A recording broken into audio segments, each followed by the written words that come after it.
Welcome to Fiction Flow Audiobooks, where stories come alive through the magic of narration, brought to you by Whispered Tales by AJ. We bring stories to life. Sit back, relax, and enjoy the journey.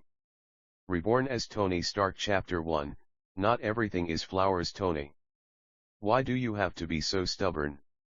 Howard Stark yelled with an almost distorted face, extremely angry with his only son. I'm not being stubborn, Dad. I'm proud of what you've done, proud of your intelligence, and proud of the legacy you've created. But young Tony Stark tries to calmly present his reasoning to his father, but he is interrupted before he can continue.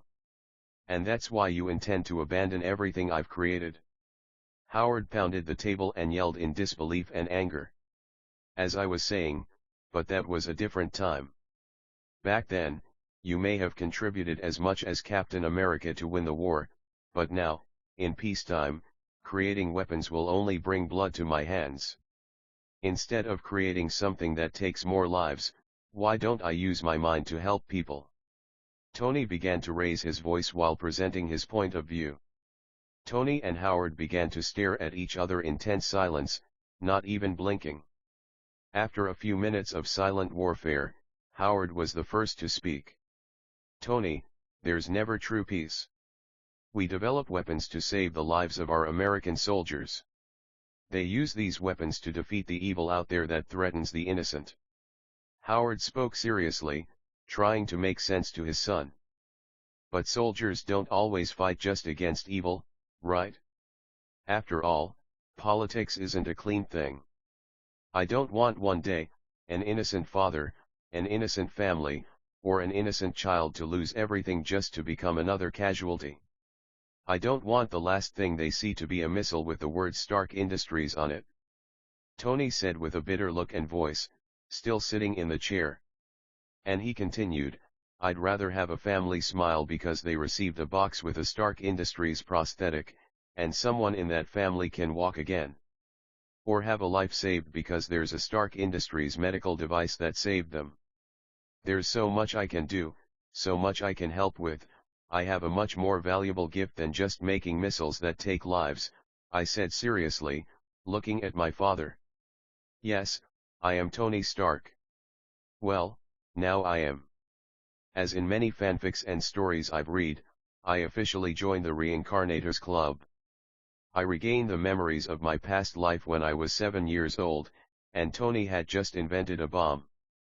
Despite being in a panic, I still had the presence of mind to hide the bomb I created, and ever since, I've been hiding my academic achievements, except from my parents, but I made them promise not to reveal them to anyone. Fortunately or unfortunately, I didn't receive a system or a golden finger, but I believe being Tony Stark is already a cheat in itself. Billionaire, handsome, and above all, a genius. I don't see any flaws there.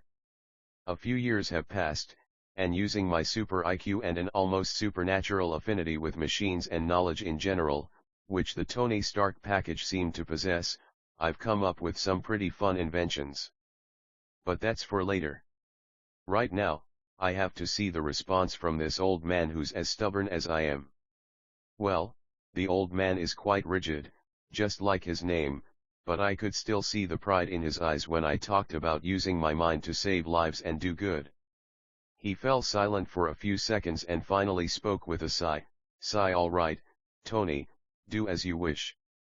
I'll separate the weapons division from the company and use it to acquire all the shares of the other company sectors. Stark Industries will lose its weapons sector, but the company will have all the shares firmly in its hands. It's time for this old man to retire and leave everything in the hands of the new generation. He seemed very tired when he talked about selling practically his entire legacy, but I felt that his shoulders seemed lighter after the decision.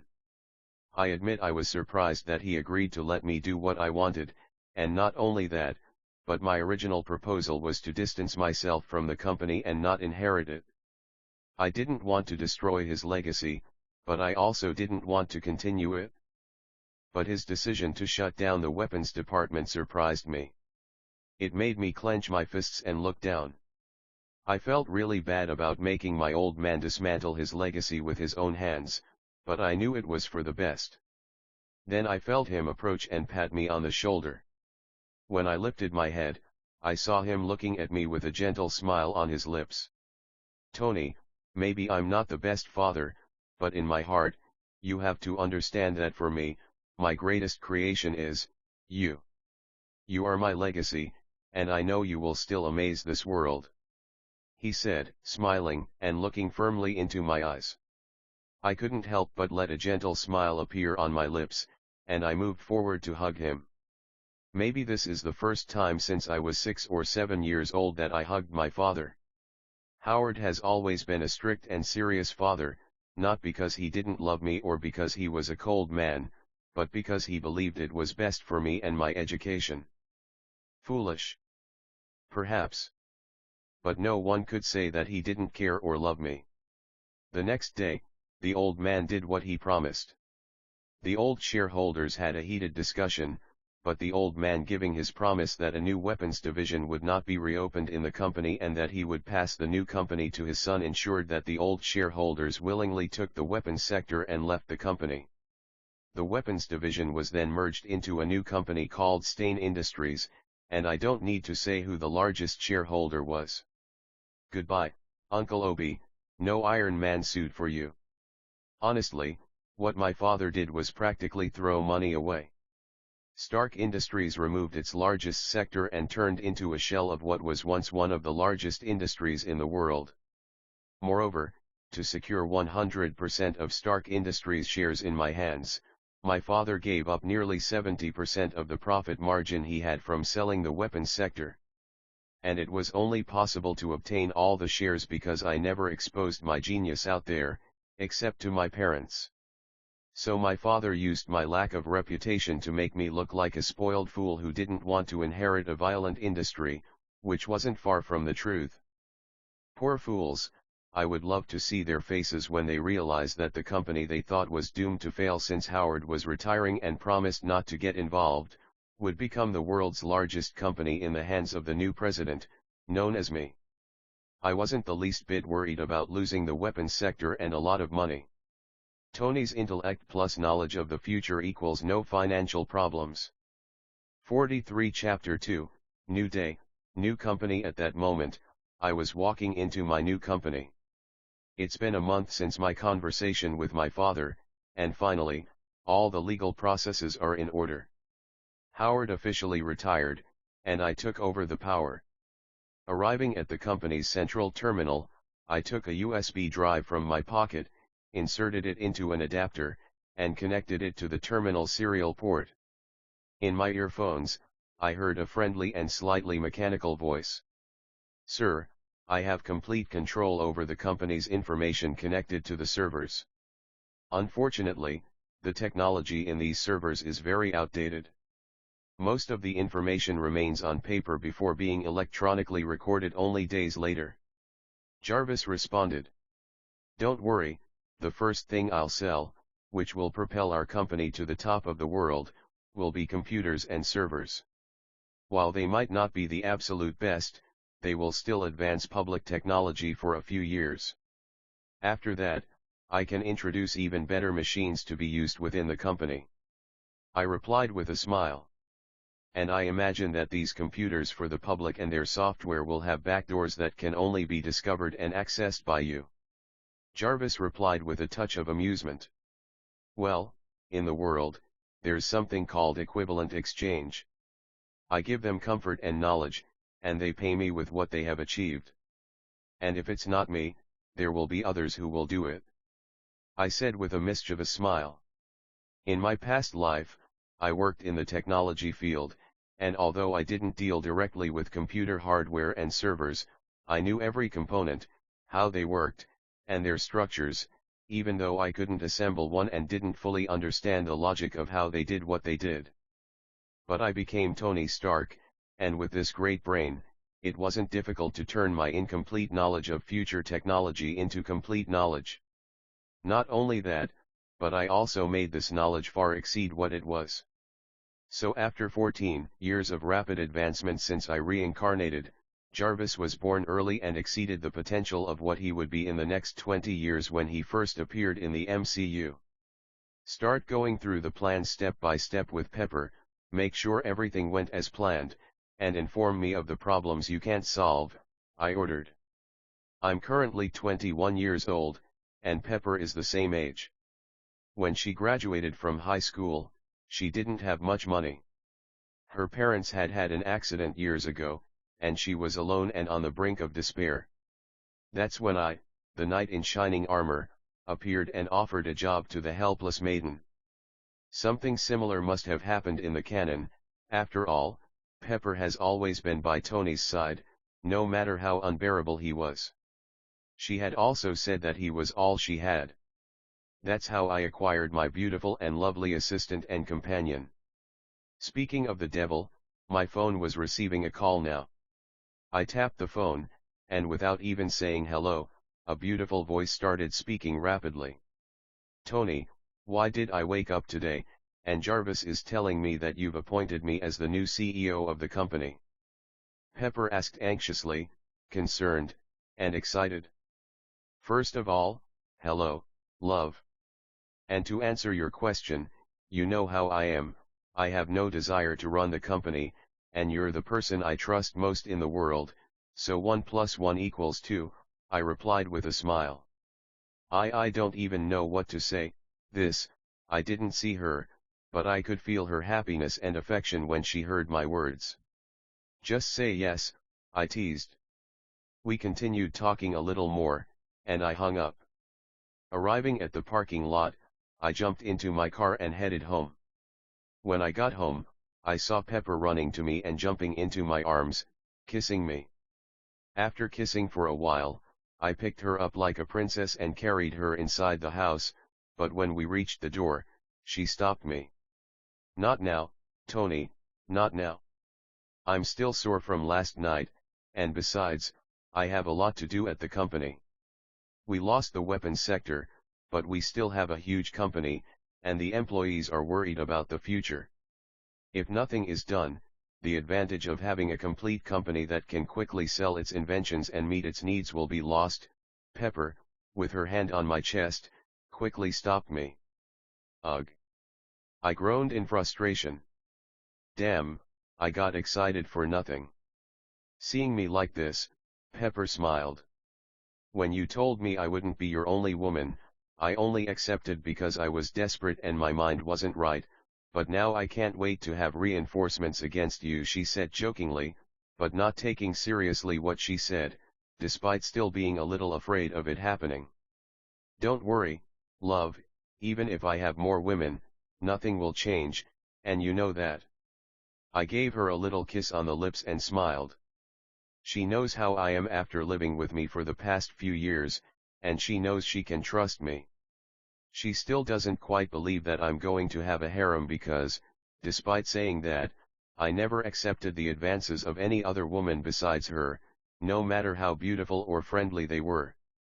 And that made her wonder why, but I just said that my heart didn't resonate with theirs like it did with hers, and that always brought a smile to her face. Speaking of which, I realized that my sexual performance in this life is incredible. Maybe this is the cheat I got, and if it is, I can only cry bitterly. After I saw Pepper get in the car and drive away, I went down the stairs of my house, which was the same as in the movies, and reached my workspace, which was much larger than in the Canon. Walking up to a wall, it started to open automatically under Jarvis's control. I walked to a refrigerator inside the secret room, opened it, and took out a blue bag. Good job bringing the serum, who would have thought today would be the accident? Are the old man and the old lady okay? I asked, but I wasn't very worried. Since I knew it was going to happen, I had been protecting them for a long time.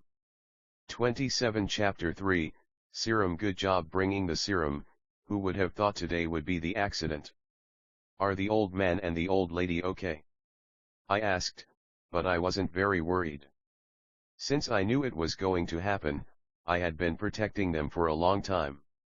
Mr. and Mrs. Stark are fine. When the car crashed into the tree, the airbags you installed were activated. I used the shock weapons you installed in the car's secret compartment to incapacitate the opponent. After that, I explained things to them, and Mr. and Mrs. Stark decided to fake their deaths and take an extended, carefree vacation. Jarvis explained. Oh. He didn't even get past the first layer of security. It seems the Winter Soldier is just that. Did you bring him to the warehouse? I asked, not very surprised by my parents' decision. About the warehouse I mentioned, it's a hidden place where I keep secret things away from home. Yes, he has been frozen, as you ordered, sir, Jarvis replied, though hesitated to speak at the end. I know what I'm doing, Jarvis.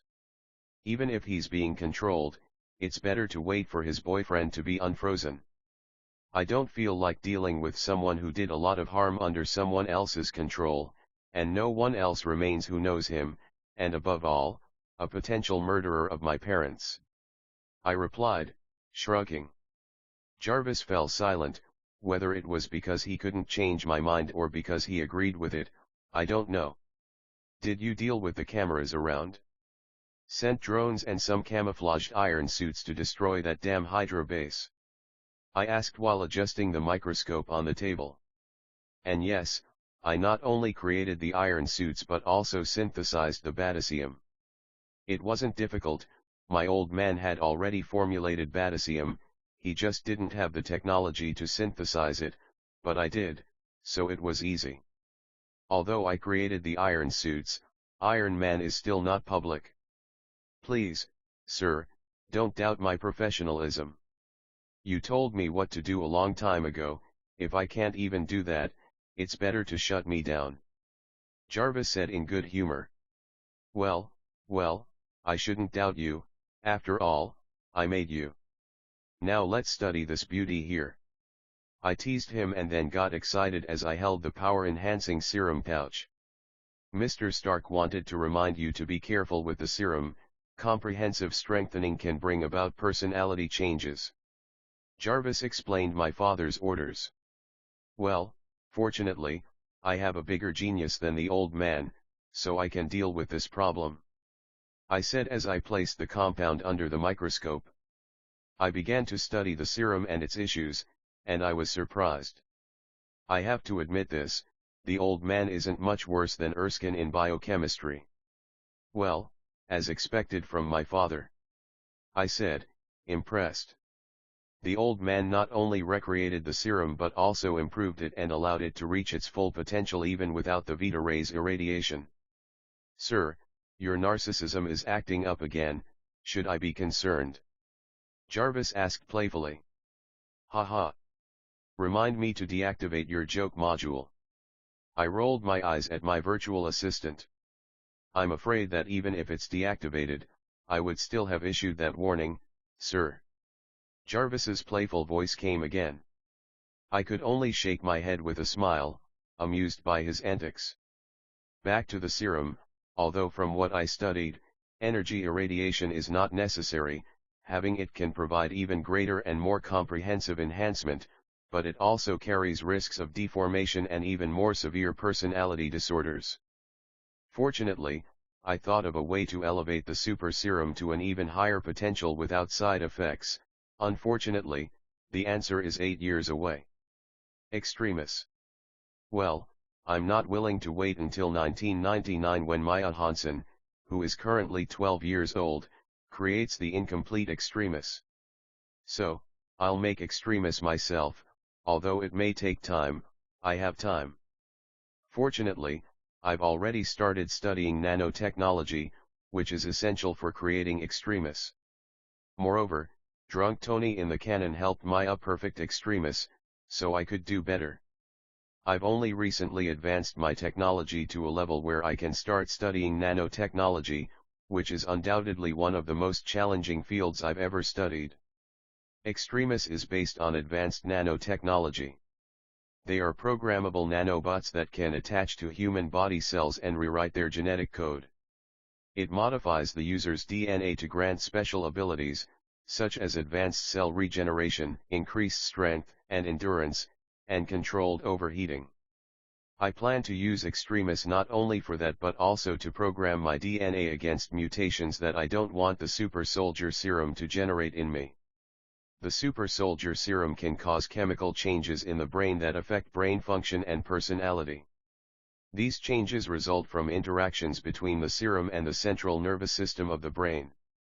By using nanobots, I can eliminate harmful changes by simply programming them to manage that area. But this also poses risks. If there is any way for someone to control the nanobots in my body, I'll be in danger. Although unlikely, I won't allow the possibility to exist, so I have to build the nanobots in a way that only I can control and no one else. But this can be improved over time. At least, that's my plan. Now I have a lot of studying ahead of me, in addition to running an entire company and spoiling a woman.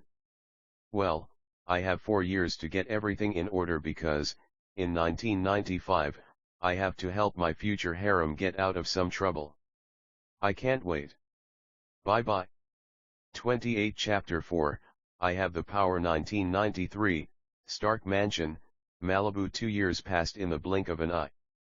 And today, I finally completed the Extremis and perfected the soldier serum.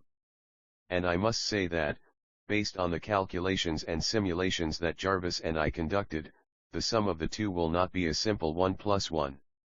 Sir, everything is prepared. Do you wish to begin the operation now? Jarvis asked with a serious tone. Yes, let's start now. I'm tired of having to exercise and control my diet to avoid getting fat. I joked with an animated smile. I walked over to a technological table that was raised vertically as I undressed.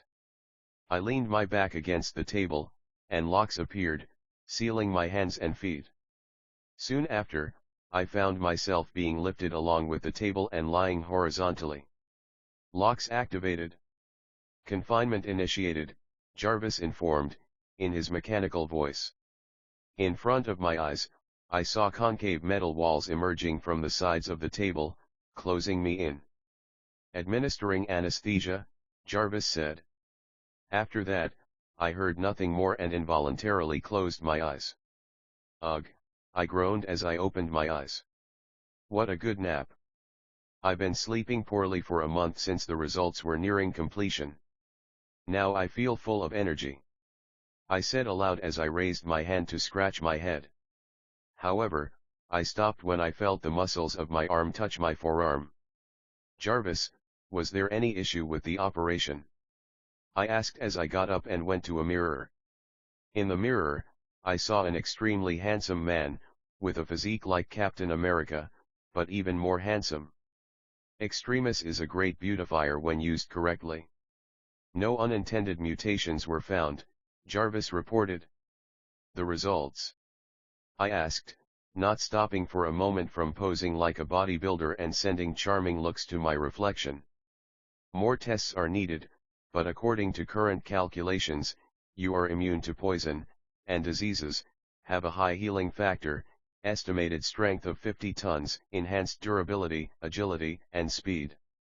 Your mind has been elevated to a higher level of information processing speed and enhanced learning.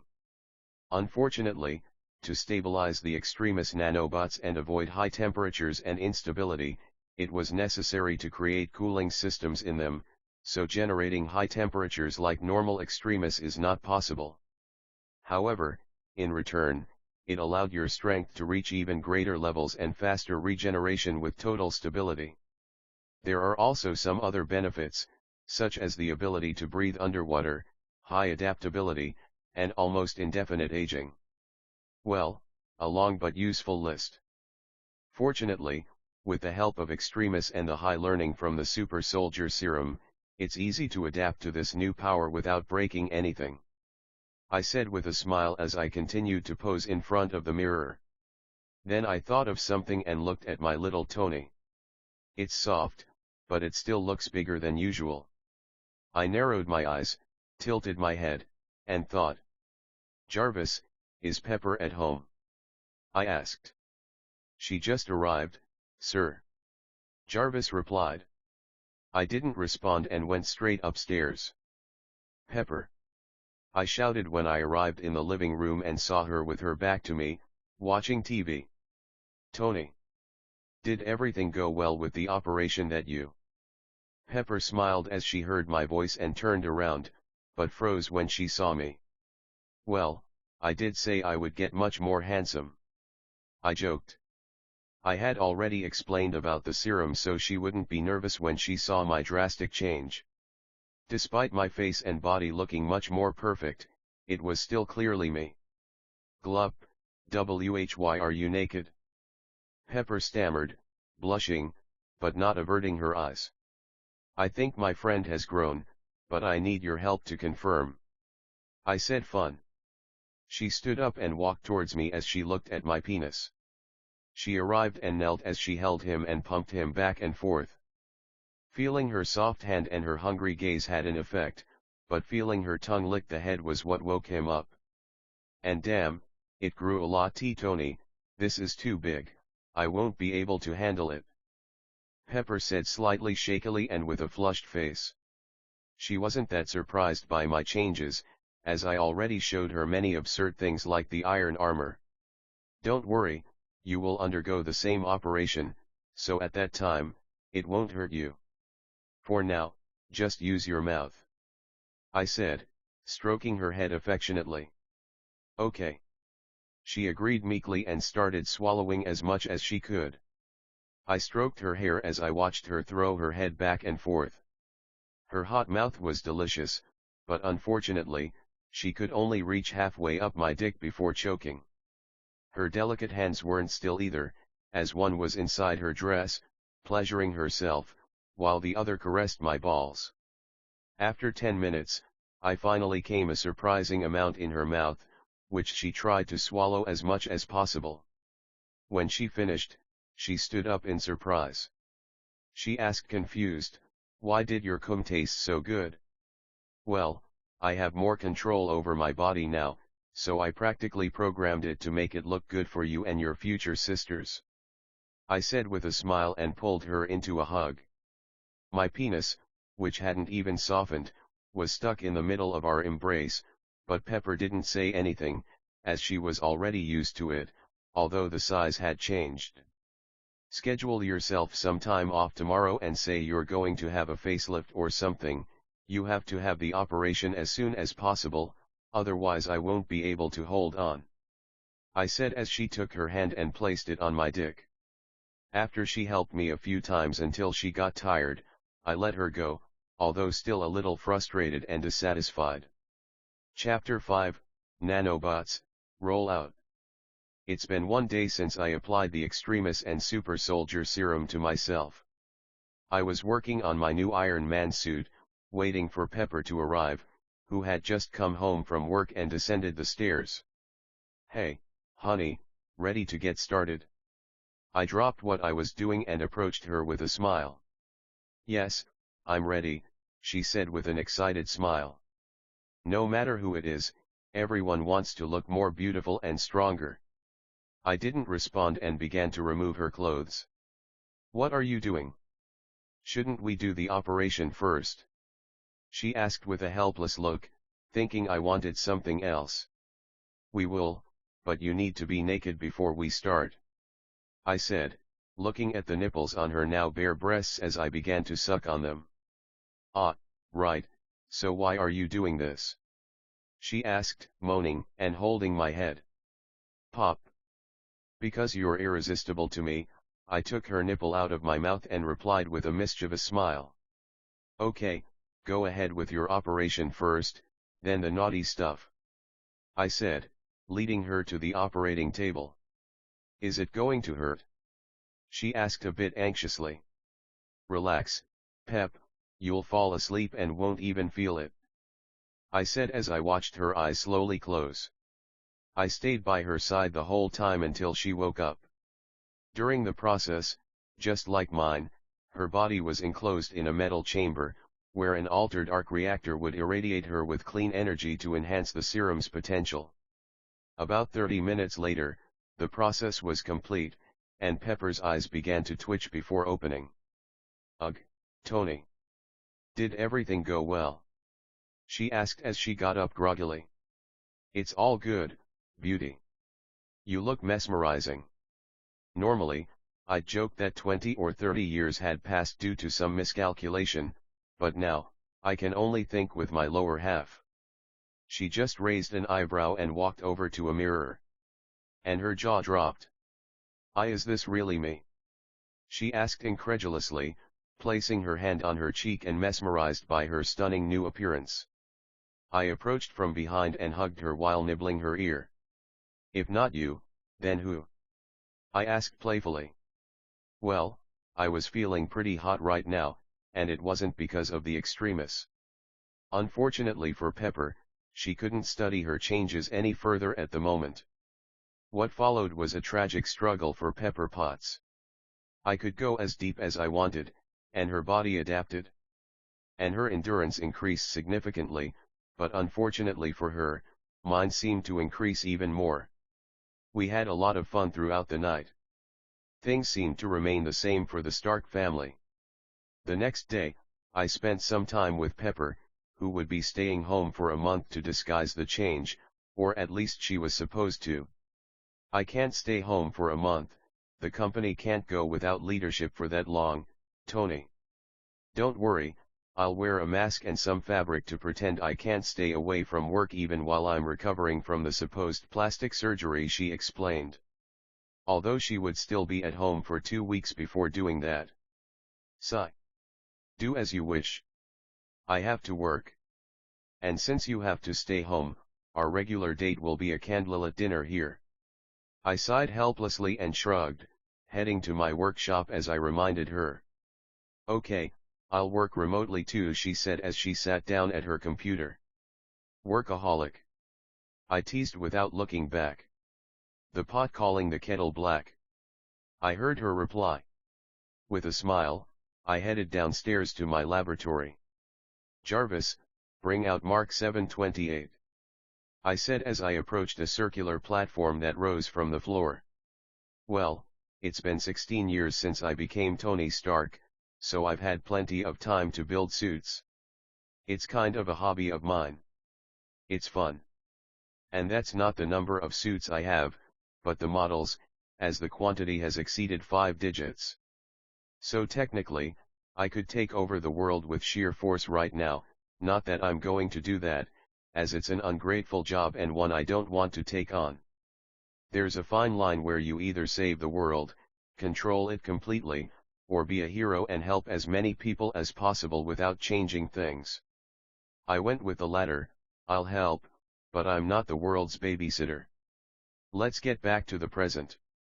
I picked up a beautiful gold ring with a technological touch that was on top of the platform that had risen from the floor. I removed what was on my finger and placed it on the platform as I put on the new ring. When it reached the end of my ring finger, the ring began to disintegrate and enter my skin. How's it, Jay? I asked for the status from Jarvis. Sir, there have been no issues. The new suit is 100% operational. The PIM particles are working wonders and have allowed your body to store enough nanobots within the extremis to construct 380-story buildings made of solid blocks completely filled with nanobots. Jarvis explained with enthusiasm. A smile spread across my face. This suit was an inspiration I had while working on the extremis. Extremis itself is just nanotechnology, health-focused, but nanotechnology. So what if, instead of outside my body, I carry the nanotech suit inside? That's how the idea came about. Then I remembered the PIM particles I stole from Hank Pym, which wasn't difficult if you can get past the ants. To this day, Hank is looking for the person who did it. Well, if he finds out, it's just one more reason for him not to like the Starks.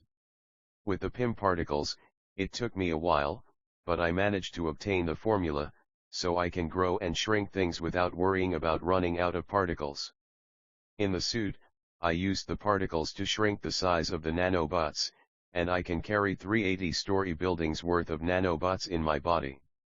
Of course, I can carry more. After all I have to do is shrink them further, but it's not cheap to acquire that much material, so it's what I can do for now. 25 Chapter 6, Venom Suit. Now I carry the suit 24 hours a day inside my body, along with an extremely large supply of nanobots to repair my body in the form of extremis. Each nanobot also has a small amount of PIM particles that allow them to resize. Another extremely important aspect of this new suit is that since it's just a cluster of nanobots, I can use any of my suits or parts of them at any time. It's basically a synthetical symbiote that can take the form of anything I pre-program or think of. That's why the codename for the suit is Venom. It's connected to my mind, as that was the way I invented it not to escape my control and be controlled by others. Although I put many security measures in place, I don't want to become another Dr. Octopus. Enough of talking about the new suit. Jarvis, use the remaining material to make another ring for Pepper. You can't be too careful with her. I ordered. Consider it done. Sir, the remaining material will be sufficient to build only a 25-story building, according to your new unit of measurement. Jarvis informed me while teasing me about measuring quantities in terms of building sizes. I'll make more nanobots for her when we have more material. She doesn't need that much right now. There aren't many threats at the moment. I thought and shrugged with a smile. Enough stalling, let's get to work. After the serum, my mind is bubbling with creativity, and I have an absurd mental processing speed. Today's goal is to enhance your intelligence, Jarvis. In the afternoon, I'll train in combat with Pepper. I warned Jay with a smile. Okay, sir. It's always exciting to get better and stronger. It seems like it's a trait I picked up from you. Jarvis replied with a friendly and cheerful tone. Yeah, blame it all on your old man. I said, rolling my eyes and joking with a smile. Then I spent a few hours working on Jarvis's code and hardware. Tony, it's time for lunch, his soft voice said as she wrapped her arms around my neck. Okay. Jarvis already told me. I just need to finish this line of code. I said, still focused, typing quickly, and sometimes making gestures on the holograms and recombining data. Jarvis, I'm done. Compile and look for inconsistencies. I ordered. Senor, I must say the serum has worked wonders. If you were a genius before, you're now an aberration, no offense. Well, no errors were found, and according to my simulations, the results will be incredible. Jarvis replied, sounding admirative. Well, complimenting me can get you far. Now go ahead and implement the new programming. I said jokingly and ordered. In progress. 1%. 2%. 3%, Jarvis just displayed a screen showing the progress. Well, let's have lunch, and then we'll train. I got up and stretched my back, although, unlike other days, the enhanced me felt no pain. Holding Pepper's hand, I started to climb the stairs as we laughed and joked. Picking up a new ring with the Venom suit, I handed it to Pepper. This is the new suit. I made it to work in conjunction with Extremis. I began explaining the functions of the new suit as we ate. And I thought the last suit was absurd, but it seems like homebound you never gets tired of impressing, she said, shaking her head with an ironic smile, not forgetting to tease me. Well, I do my best. And about going out, well, sometimes I make stealth flights, but aside from that, I have happy to do what I want out there. No need for me to go out when others can do it for me. I said, shrugging.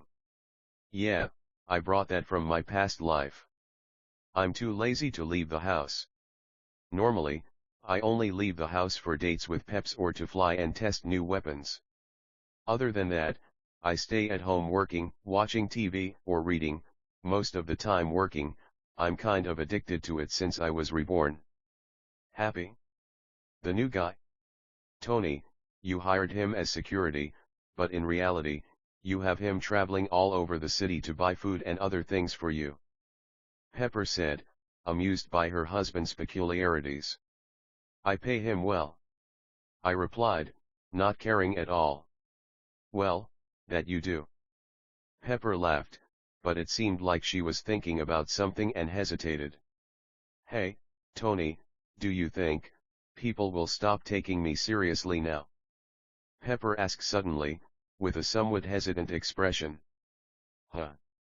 Why do you think they would do that?" I was startled by what she said. So I asked, surprised and confused. "Well." She hesitated, then held her breasts, which were once quite modest but now allow me to easily bury my face in her cleavage. "Thank you, extremis. I think for others, I'll look like a slut now. After all, I changed so much overnight. It's like I had 50 plastic surgeries and silicone implants. I bet they'll start saying that I'm doing this to sell myself to you and keep my position." Pepper said, frustrated and bitter. "First of all, 50 plastic surgeries wouldn't make you beautiful but rather strange. Second, just kill or fire anyone who bothers you or talks behind your back," I said, giving my valuable advice with a mischievous smile. "No, no, no. I've said it before, no killing. I still haven't recovered from the last time you killed that man because he looked at me with lust. Come on. I just wanted to scare him and financially ruin him, but when I investigated, I found out he was a pedophile and rapist, so I took out the trash." I defended myself quickly. "Well, I know. That's why I don't blame you," she said, shaking her head with an ironic smile. "Well, let's not dwell on that. Let's get back to the subject. As for what they'll think of you, in any case, people are never satisfied, no matter what you do. You are the president of the current world's largest tech company. And it was with you as president that the company reached this level in just 2 years. Have more confidence, Peps." I finally said what I really thought, giving her a confident smile. 21 Chapter 7, Training and Plans. Well, let's not dwell on that, let's get back to the point. Regardless of what others may think, people are never satisfied, no matter what you do. You're the current president of the world's largest tech company. And it was under your leadership that the company reached this level in just 2 years. Have more confidence, Peps. I finally spoke my mind, giving her a confident smile. Her response was a soft smile in return. "The company reached this level because of your inventions," she said, a hint of a smile playing on her lips. "Well, that's undeniable. But without you, I wouldn't be happy creating things in my workshop. I'd be stuck in an office buried in paperwork and headaches. Both I and the company need you as much as you need us," I said, smiling at Pepper. At the end of my words, a wild pepper leaped from the table, hugged me, and planted a kiss on my lips. After some affectionate moments, we returned to our lunch. After finishing our meal, I led Pepper to the training area. Peps, after the enhancement, our learning and adaptability have increased tremendously. Now, with the help of the Venom suit, even muscle memory is almost instantaneous. Nanobots will adapt your body and muscles for optimal strength and movement. We practically have instant mastery of physical movements.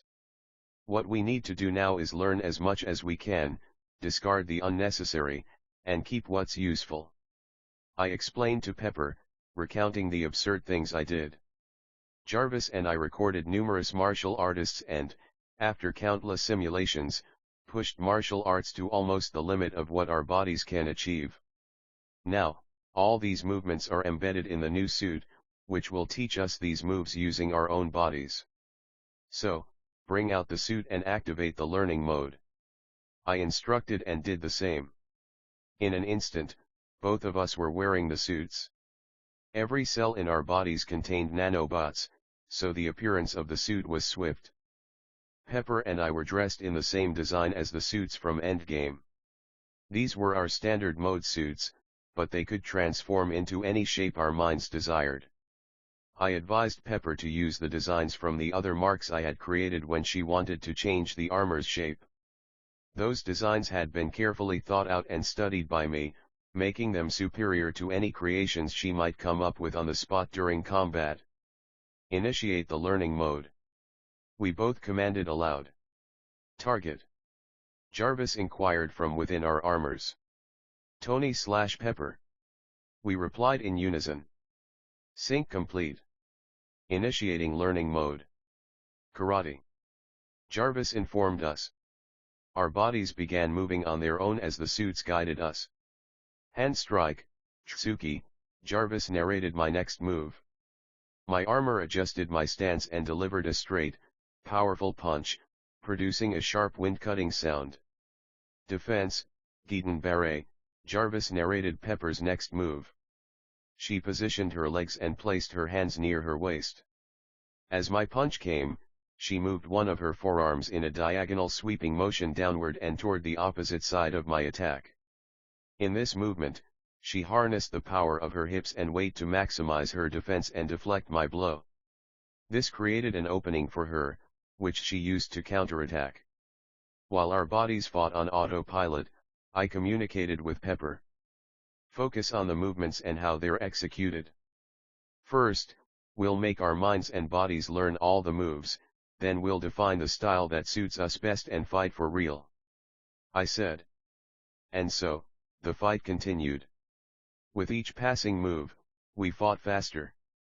Krav Maga. Knee strike. Jarvis announced. My knee shot rapidly toward Pepper's abdomen, but she defended herself promptly. In this intense training, nobody emerged as the victor or loser, as it was all part of the learning process, not an actual battle. After a few hours of strenuous practice, we were both a little tired, both physically and mentally. Then Pepper and I took a shower together and headed to bed for some intimate moments. It's been a week since I upgraded Jarvis, and Pepper and I started learning to fight. As usual, I was in the workshop working when Jarvis called me. Sir, there has been progress with the data on Dr. Wendy Lawson's Lightspeed engine, Jarvis said, grabbing my attention. Oh? Tell me what you found. I paused what I was doing, leaned on the workbench, and asked. Sir, the designs for Dr. Wendy Lawson's Lightspeed engine, which you acquired after her death, were successfully translated a long time ago. However, as you're aware, the designs were intentionally left incomplete by the Doctor to prevent replication. Jarvis said and continued. It's been 4 years since you tasked me with simulating and restoring the project to provide a complete version of the technology. However, it's important to note that without the Tesseract as an energy core, recreating the engine under the same conditions as Dr. Marvell would be impossible. Although I managed to recreate the engine, it's still incomplete. The Tesseract is a unique and powerful energy source closely tied to space. Creating a Lightspeed engine without the Tesseract is feasible, but creating one that grants powers without the cube doesn't seem very likely. Jarvis reported. Oh? Well, it seems your new upgrade was quite useful. You've managed to obtain a complete version even without the Tesseract. I thought you'd only be able to do that once we acquire the cube in 2 years. I said, surprised and pleased. Yes, it's thanks to the upgrade, but it's still technically nearly impossible to restore these data without the Tesseract. However, by using Dr. Lawson's research on the cube, I was able to cross-reference the data. And I would appreciate it if you could avoid sending me impossible missions in the future. Jarvis explained, playfully teasing me at the end. Well, if you managed it, it means it wasn't impossible. I quipped back, unfazed. I then examined the designs for a while before setting them aside.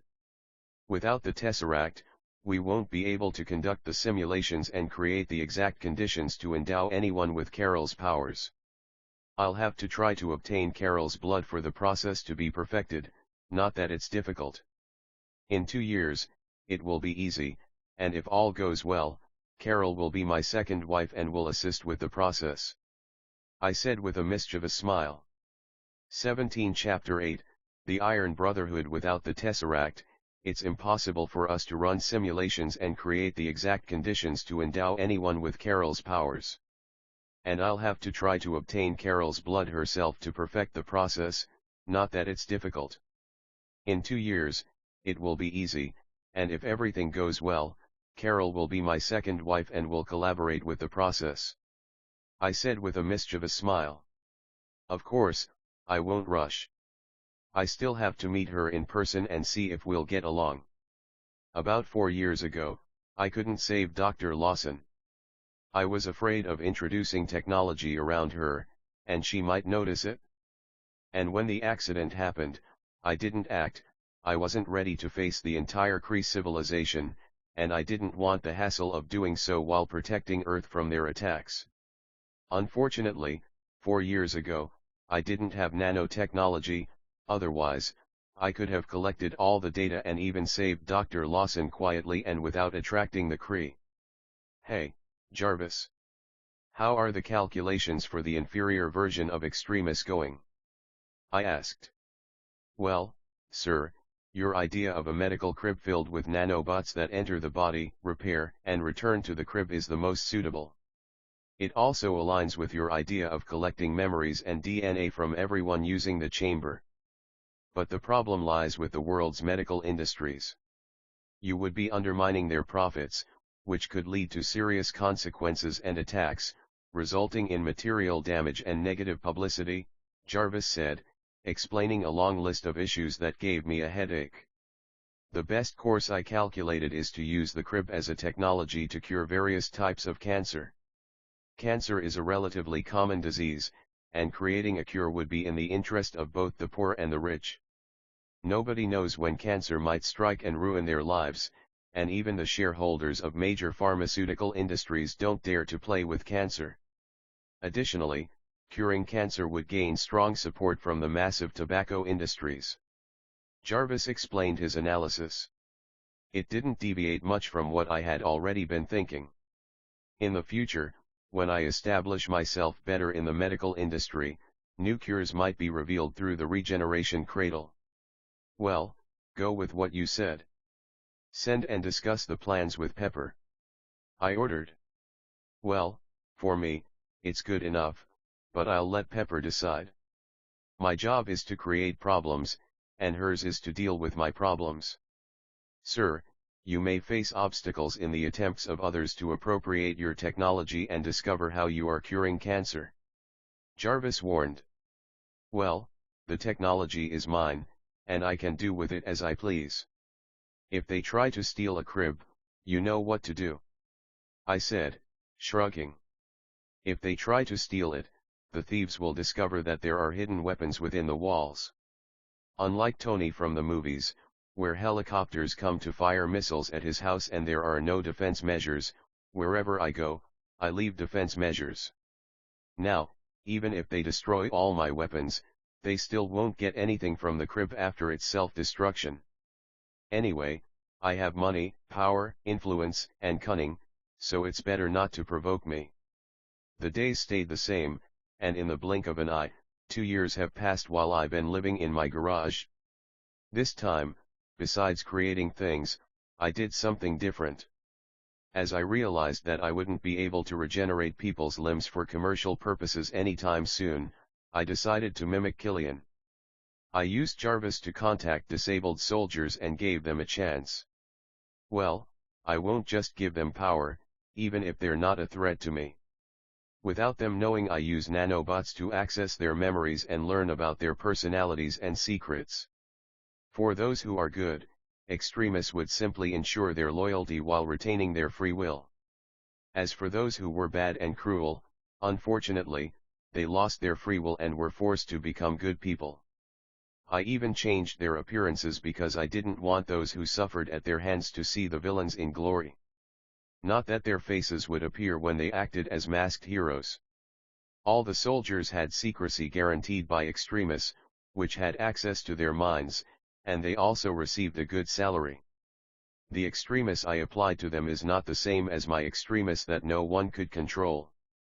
Theirs is an Extremis under my control. Regarding the mission I gave them, I ordered them to be heroes. I baptized them as the Iron Brotherhood. Iron refers to me, their creator, the Iron Man, while Brotherhood has a somewhat military connotation. Well, I admit I didn't put much thought into the name. Anyway, it was both a way for me to have some fun and a way to stop thinking that I could be out there helping to end injustice in the world as Iron Man. Well, it's good to be rich. Do you feel bad for not doing something? So, pay others to do your work and you to feel better. Anyway, there were many disabled soldiers worldwide, so it was no longer just the United States that had defenders now. Everything I did was anonymous, so no one knew about my involvement. The Iron Brotherhood had only access to extremists, but they had recently improved their combat methods by directly infusing knowledge into their brains through extremists inspired by the Matrix movie. Now, they had enhanced strength, agility, resilience, and healing factors, in addition to effective combat skills. The Brotherhood are doing good deeds all over the world, although governments were getting a bit jittery about this powerful force that had seemingly appeared out of nowhere. Attempts were even made to kill some of my soldiers to study their bodies, but they failed because the Brotherhood moved in teams and escaped quickly. However, each time this happened, the Iron Brotherhood united and sought revenge against those who had attacked them, which usually deterred further attempts. 29 The Iron Brotherhood ended up serving more purposes than I initially thought.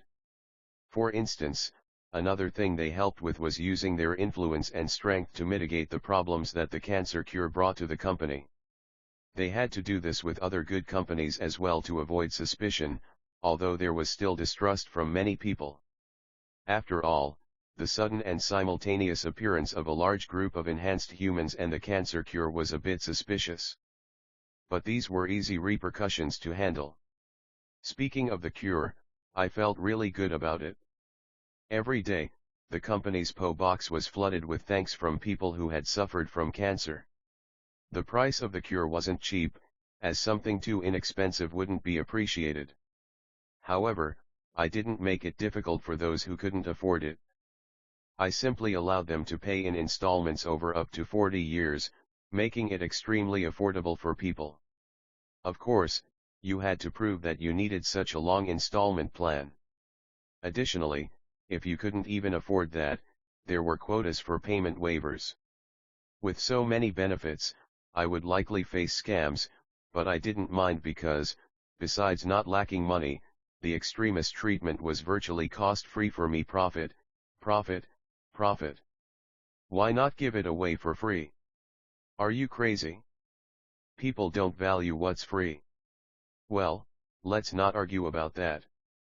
As I was saying, it's good to do good. My parents also called and said they were very proud of me. It's no surprise that my mom expresses her pride in me, but my father's praise is surprising.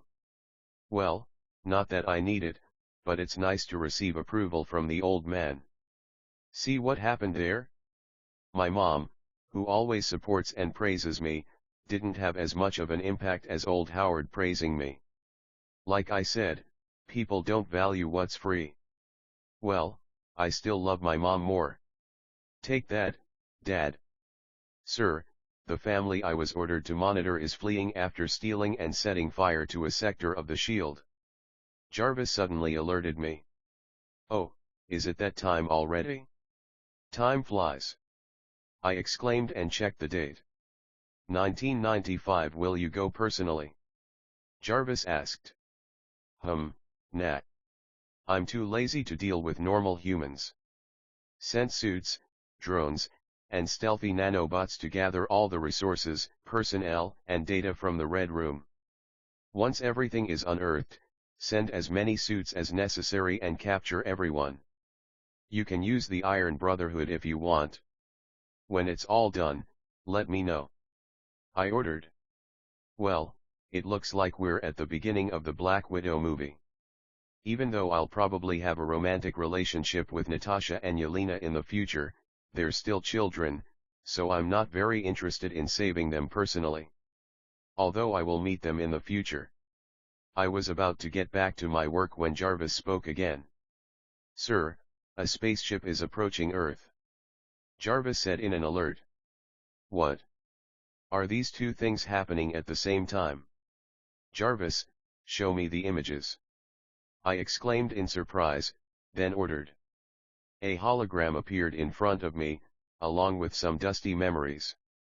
This ship must be the Skrull ship that Carol will use to arrive on Earth. Well, I have to go there personally, I said with a smile forming on my lips. Should I inform Miss Pepper? Jarvis asked. Let her know that I'm going out to handle some things. Maybe I'll only be back tomorrow, I said, without thinking too much. Pepper will understand. I'll explain to her later. My standard suit appeared on my body, and in the same instant, I became invisible through the activated camouflage.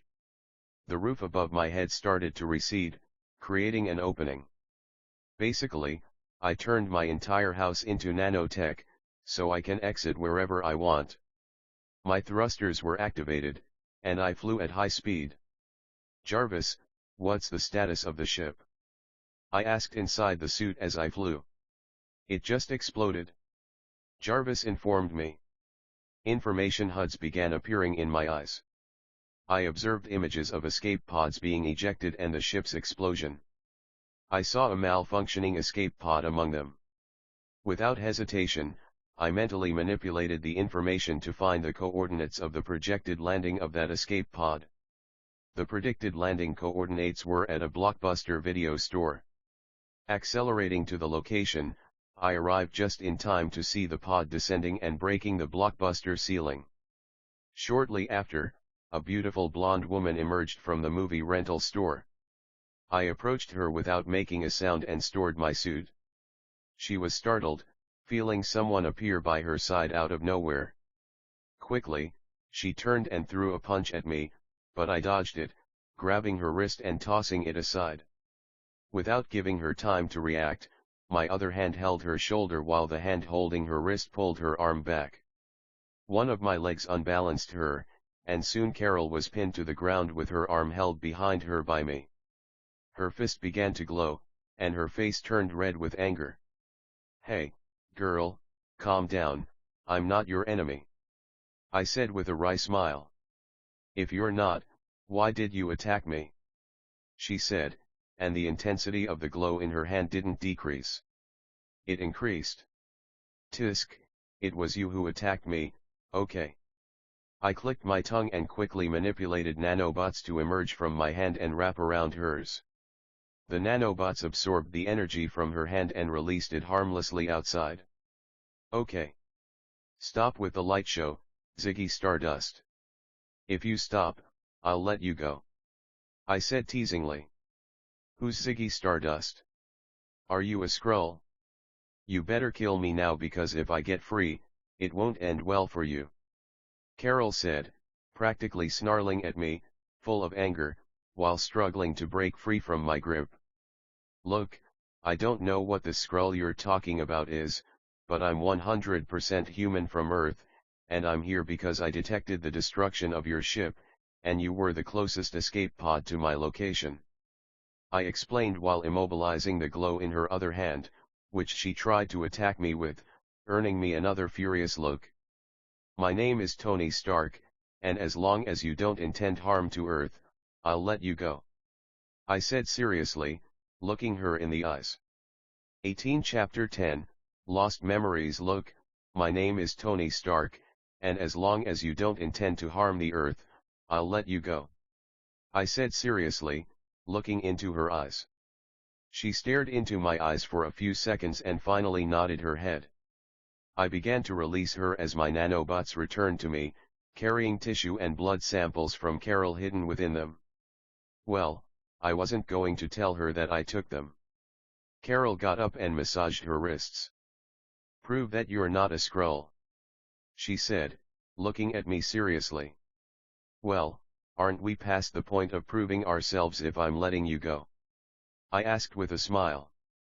No. You could be deceiving me to gain something, she said, looking at me with even more doubt. Okay, HAAA. How do I prove it to you? I simply gave in and cooperated, sighing and rolling my eyes. Skrulls are shapeshifters. They can transform into any life form, including your DNA. You really don't know what Skrulls are? She asked, with even more doubt and suspicion in her eyes. Well, I do know about aliens and all that. Some visit the planet from time to time, and I monitor them from a distance, I said, shrugging and walking to a nearby bench. Carol followed but kept her distance from me. At least you know about the Kree? Noble warriors and heroes? She asked, raising an eyebrow at me. Oh? I know the Kree, but they're not what you narrated. About 6 years ago, a spacecraft invaded Earth's orbit and engaged in combat with a Terranine ship equipped with light-speed engine technology. The Terraqueen ship was eventually shot down, and the bodies of the 2 pilots were never found. I narrated to her while showing the images my satellite captured at the time through a hologram that appeared in the palm of my hand. The attacking ship is a Kree combat vessel. The people on the ship with the supposed light-speed engine must have been Skrulls trying to steal technology. Fortunately, they were stopped, as it would have been catastrophic if they got their hands on that technology. Carol observed attentively and breathed a sigh of relief when she saw the ship being shot down. Well, I wouldn't celebrate too soon, Carol, I said, narrowing my eyes mysteriously. She looked surprised when I called her by that name, but her focus quickly returned to the hologram, which zoomed in to show the face of the pilot emerging from the crashed ship. Impossible. That's me. Carol exclaimed in surprise. Yes, keep watching. There are more surprises, I said. I then enabled the audio function. What? If my satellite can't capture audio, what kind of genius am I? Carol, come in. Do you copy? Maria Rambo asked over the radio. Yeah, I copy. We hit the ground. Carol responded, still dazed from the fall. Carol, are you okay? Do you copy? Maria asked again, anxious. Yeah. I copy. Carol replied as she exited the jet and went to Dr. Lawson's side. Doc? Your blood, it's blue. Carol asked in surprise when she removed Dr. Lawson's helmet and saw her awake and bleeding blue. Yeah, but, how's my hair? Ha. Help me out, will ya?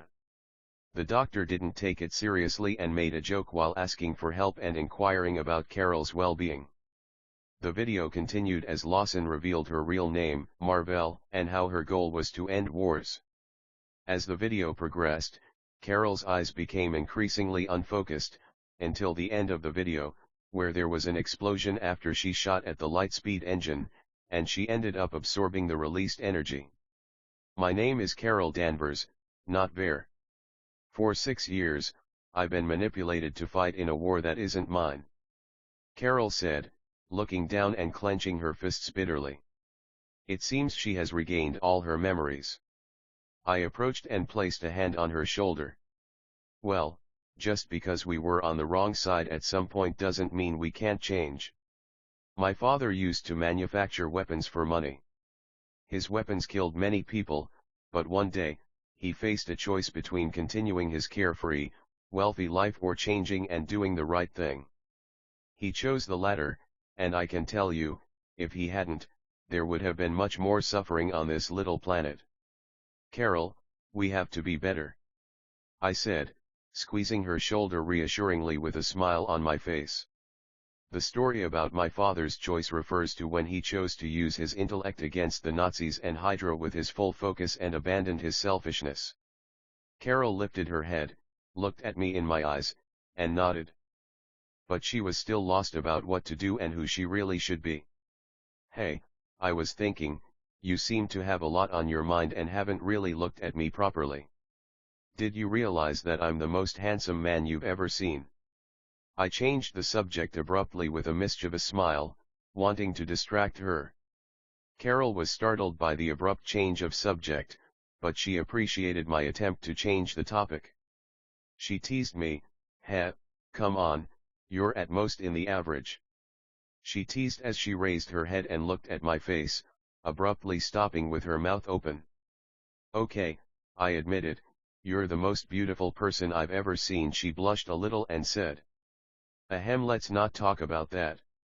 Can you give me a ride to a friend's house?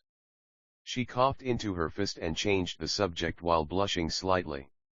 Sure. I'll call a car, I said with a smile. After I said that, I stood still in silence, looking at Carol. Carol started to blush and asked, Aren't you going to call the car? I've already called it. It'll be here in a moment, I said with a smile. You. Carol furrowed her brow, and just as she was about to speak, the sound of a car's engine revving reached our ears. A grey Audi R8 emerged from the road and parked in front of us, while its doors opened automatically. I walked to the driver's side and sat down. Carol followed and sat in the passenger seat. Has Earth's technology evolved so much in the 6 years I've been gone? Carol asked, confused by the car with autopilot. Nah. It's just that I'm too brilliant.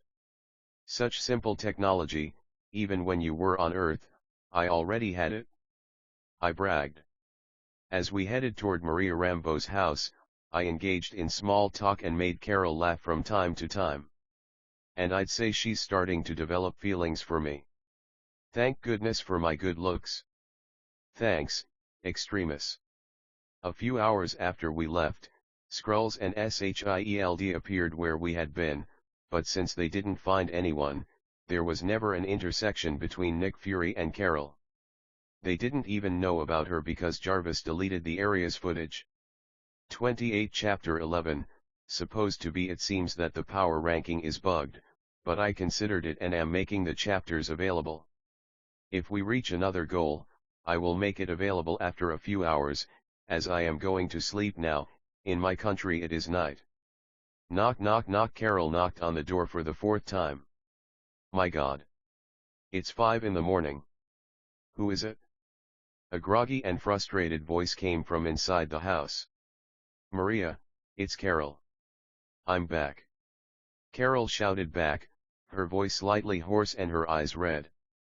The sounds of footsteps inside the house stopped for a moment, but then the sounds of someone rushing came, and the door was quickly opened. See Carol. Maria, who appeared at the door, put her hand over her mouth, and her eyes widened.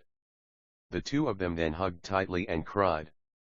During all this time, I was sitting on the bench next to the door.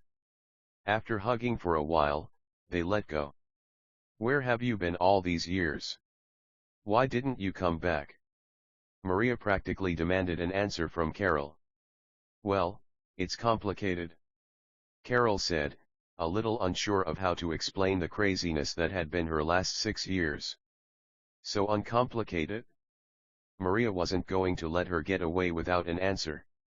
Carol was abducted by aliens, lost her memories, and was brainwashed. She fell back to Earth, and I helped her. Oh, by the way, my name is Tony Stark, the future husband of Carol, I said as I stood up and extended my hand. But Maria didn't shake my hand, as she was too shocked by everything I had said. Tony Stark is in my house, she said, looking at me with wide eyes. Huh? Is he famous? And don't listen to the crap this guy is saying. He and I just met. Carol asked in surprise but then didn't care anymore. Maria looked shocked at Carol. Now I believe that you were abducted by aliens if you don't know Tony Stark. After some discussion, and Carol showing her light show to clear Maria's doubts, Maria invited us in to talk. So, you're the richest and most influential man in the world? And practically a living saint? Carol asked, looking surprised at me. You forgot the most attractive, intelligent, and powerful, but, yeah, I said, winking at her with a mischievous smile. Carol rolled her eyes but didn't deny it. Are you and Carol really in a relationship? Maria asked. Not yet, but I hope she'll give me a chance to take her on some dates, I said, smiling at Carol. Well, it's not impossible, but I have to sort out the things Marvel left first. Carol said, blushing a little. Well, you'll have to be patient with Carol. The dates she's had always ended in failure because the guys were jerks, and Carol doesn't put up with jerks. Maria said, amused by me.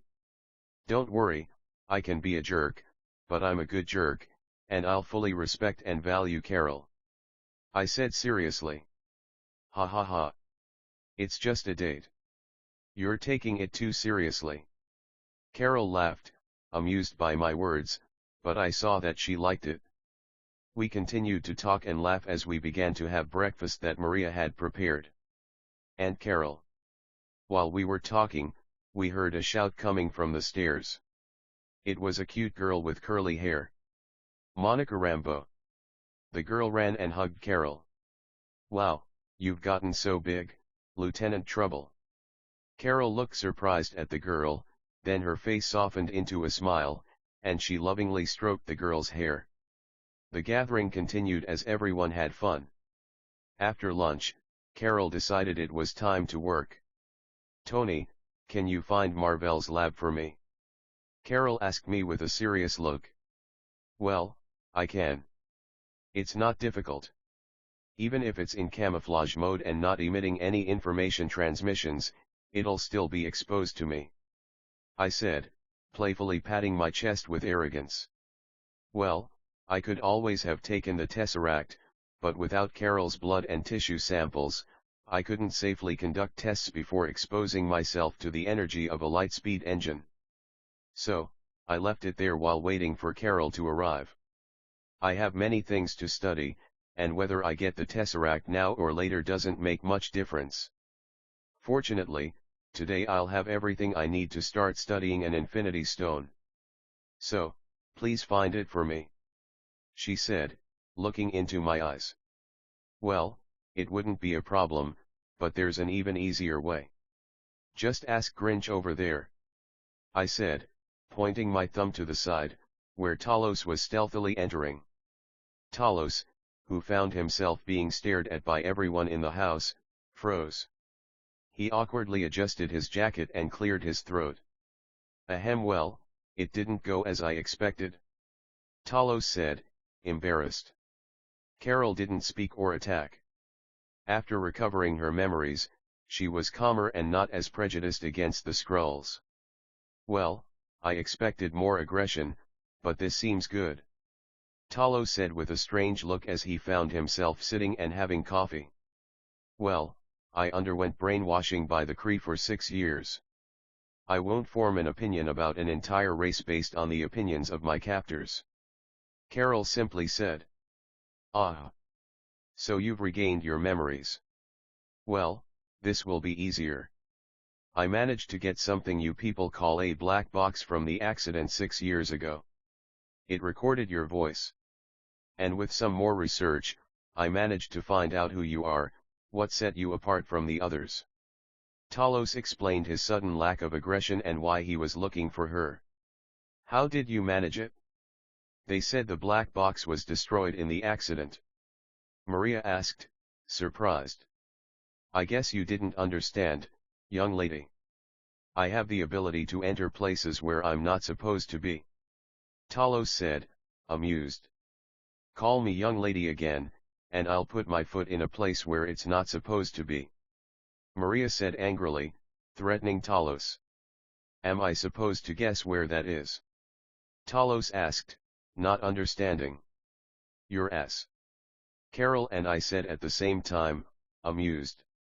19 Chapter 12, Coordinates, Ships and Power. It seems that the power ranking is bugged, but I considered it and am making the chapters available.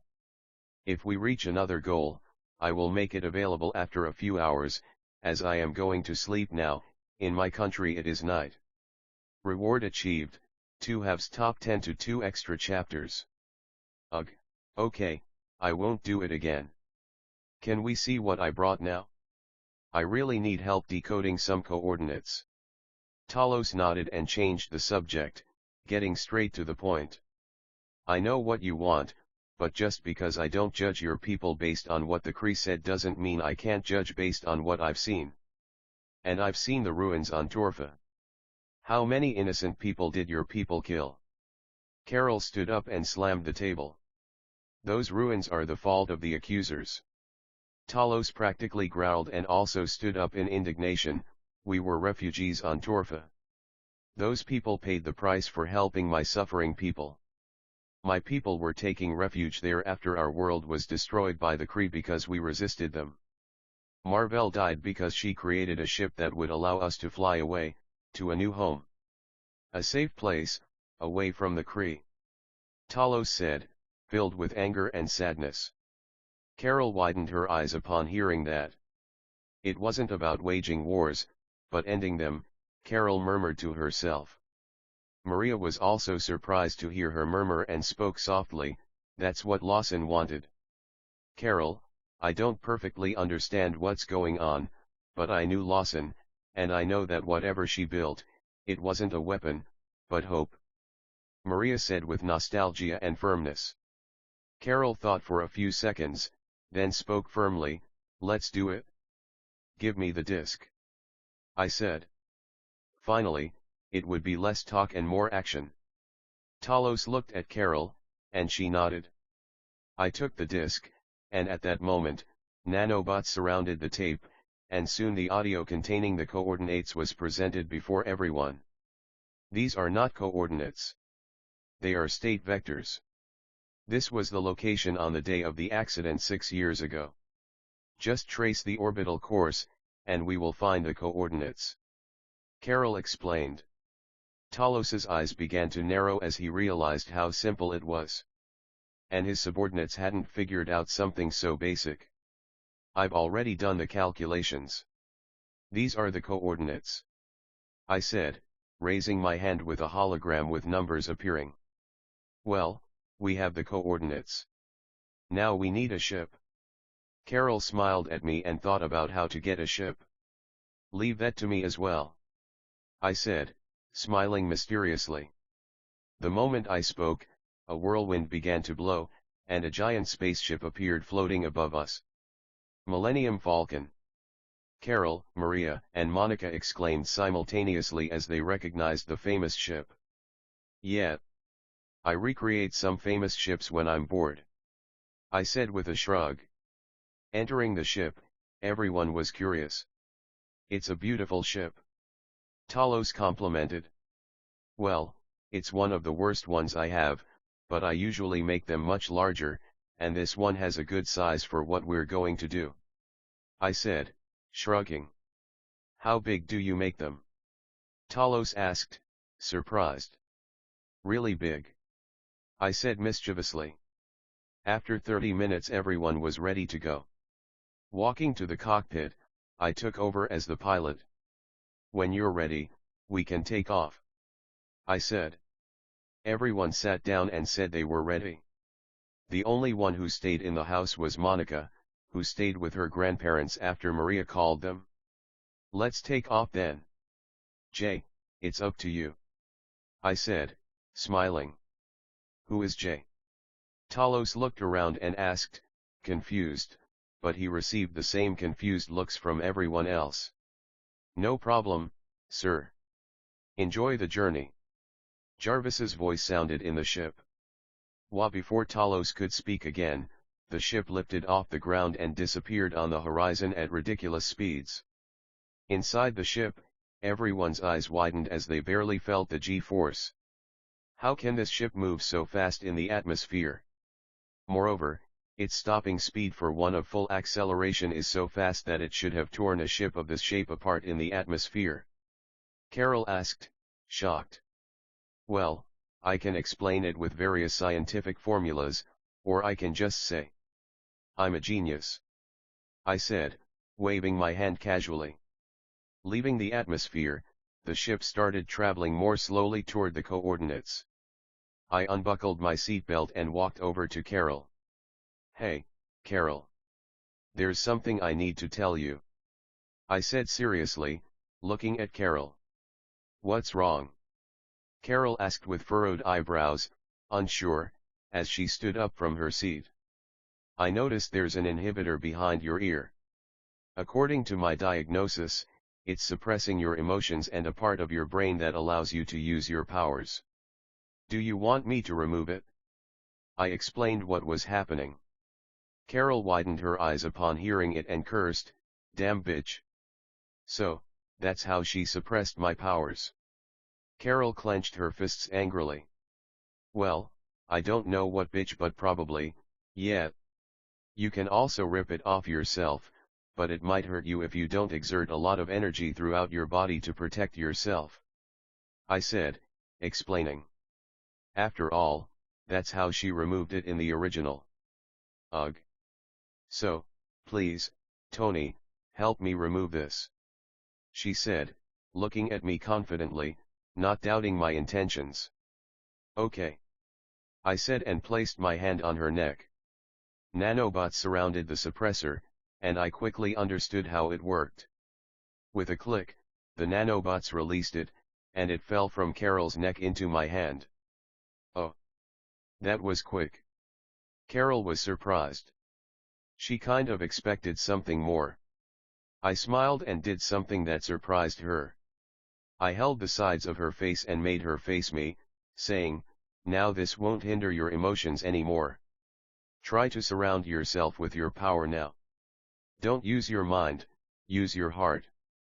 Carol was startled by my sudden action, but after a few seconds, she calmed down and followed what I said.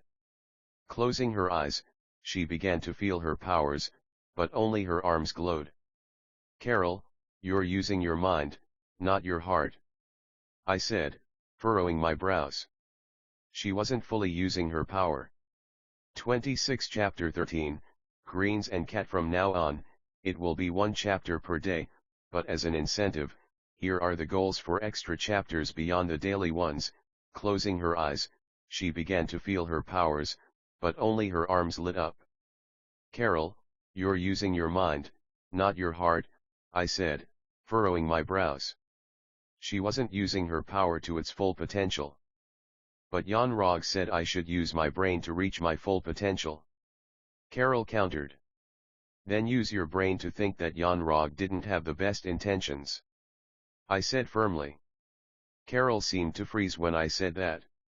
Look, Carol, I know we haven't known each other for long, but the time we've spent together was enough for me to like you.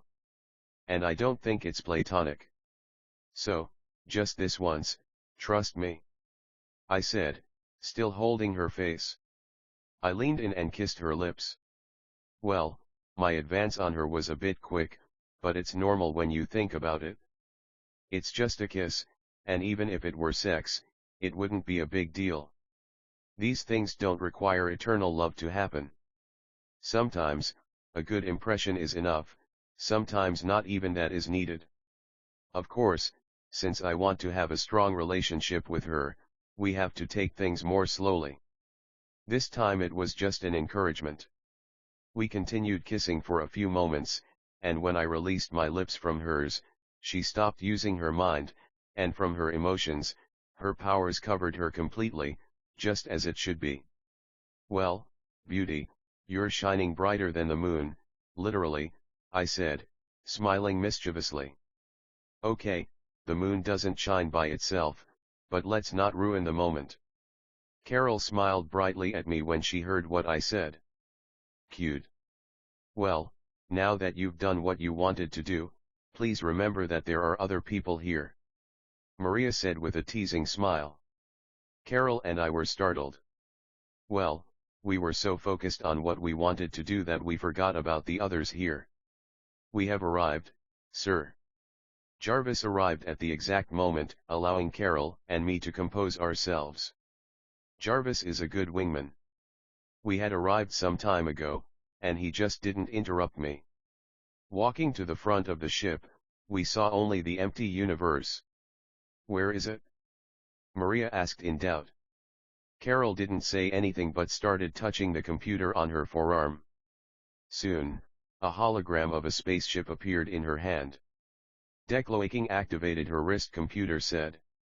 Soon, a massive Kree Imperial cruiser appeared in front of us after its camouflage was undone.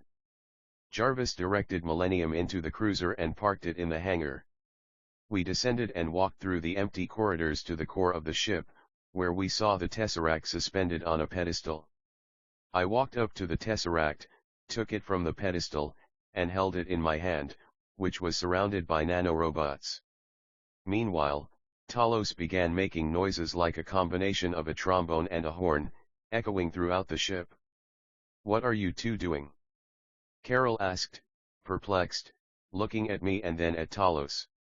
"I'm a scientist, so I'm studying this. As for him, he's probably calling the others on this ship. From my analysis, there are several unarmed Skrulls on the ship, mostly women and children," I said as I continued to analyze the Tesseract. Carol was shocked to hear me talking about the other Skrulls. Soon, Talos's wife and daughter emerged with several other Skrulls. After the emotional reunion, Talos's wife explained that they hadn't sent messages to them because Marvel had told them not to, as it would attract the Kree. It was at that moment that they noticed Carol, who was wearing a Kree Force uniform, which terrified them. It's okay. She's all right. She's a friend." Talos reassured his wife and quickly explained. Carol walked up to them with a sad face and said, "I won't hurt you. She led me to you." Talos said, "Well, it was more me who did it, but it's better to give Carol the credit. I'm sorry. I didn't know." Carol apologized, full of remorse for the Skrull people she had killed. "Carol. This is war. My hands are filthy from it, too. But we're here now. You've found my family," Talos said with sympathy and understanding. He didn't blame Carol.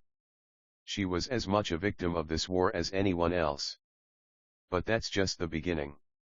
There are thousands of us, separate from each other, scattered throughout the galaxy. Talos added, giving Carol a new purpose. At that moment, a young Skrull boy arrived, offered a smile to Carol, and led her to an arcade on the ship.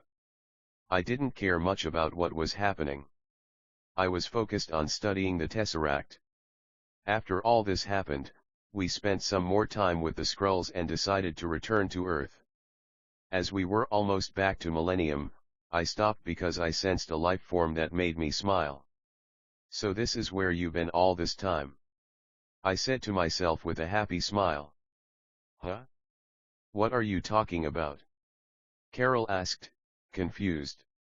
"Wait for me here," I said and walked to an area of the ship where I detected the life form.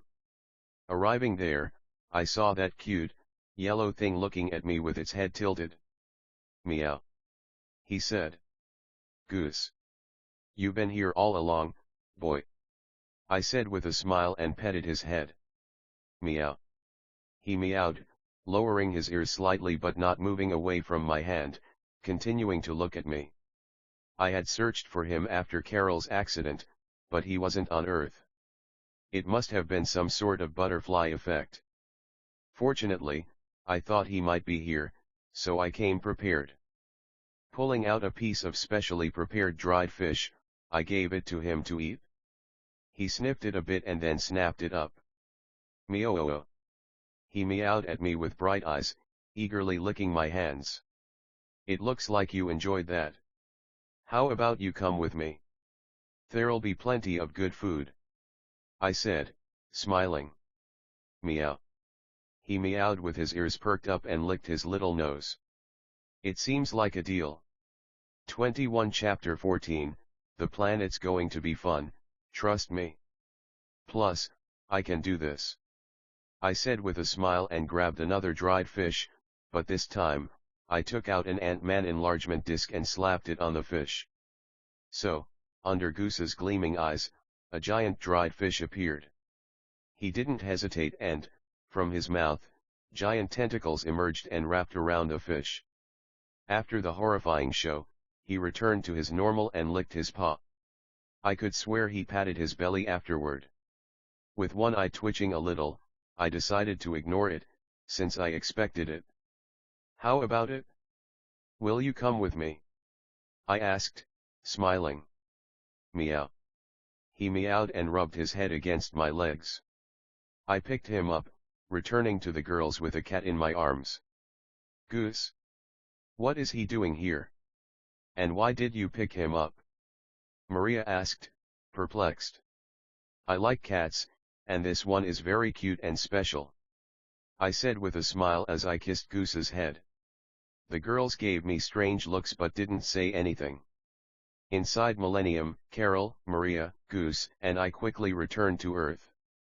But Carol looked at me with brighter eyes. I guess she likes a guy who likes cats. Inside Millennium, Carol, Maria, Goose, and I quickly returned to Earth. Carol, I will keep the Tesseract. Leaving it with the Skrulls will only bring destruction to the rest of their people.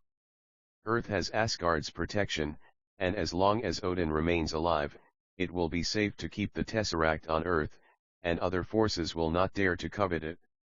I informed Carol. She nodded after being surprised. She knew about Asgard during her time with the Kree. She just didn't know that Earth was under its protection. Returning to Maria's house, after some goodbyes, Carol and I returned to Millennium. I can't believe you convinced me to go to your house just a day after we met, Carol said, surprised. Well, I have this charm. Besides, I was serious about training your power, it wasn't an attempt to get you into my bed, I said, smiling at her. She looked at me with narrowed eyes after hearing my explanation. Are you sure? She said with a hint of mischief in her voice. 12% sure, I said, looking at her seriously. Cough cough asterisk 12%. Carol choked on what I said and asked me incredulously. Well, I have to be honest, I said, smiling. As we teased and provoked each other, we arrived at my mansion, with Millennium in stealth mode. Welcome to my humble abode, I said, smiling mischievously. Huh. Very humble indeed, she said, rolling her eyes at me, amused. Welcome home, sir, Jarvis said when I arrived at the doors, which opened by themselves. It's good to be back. Pepper returned. I want to introduce someone to her, I asked as Carol followed me, wondering who Pepper was. I'm here, Tony.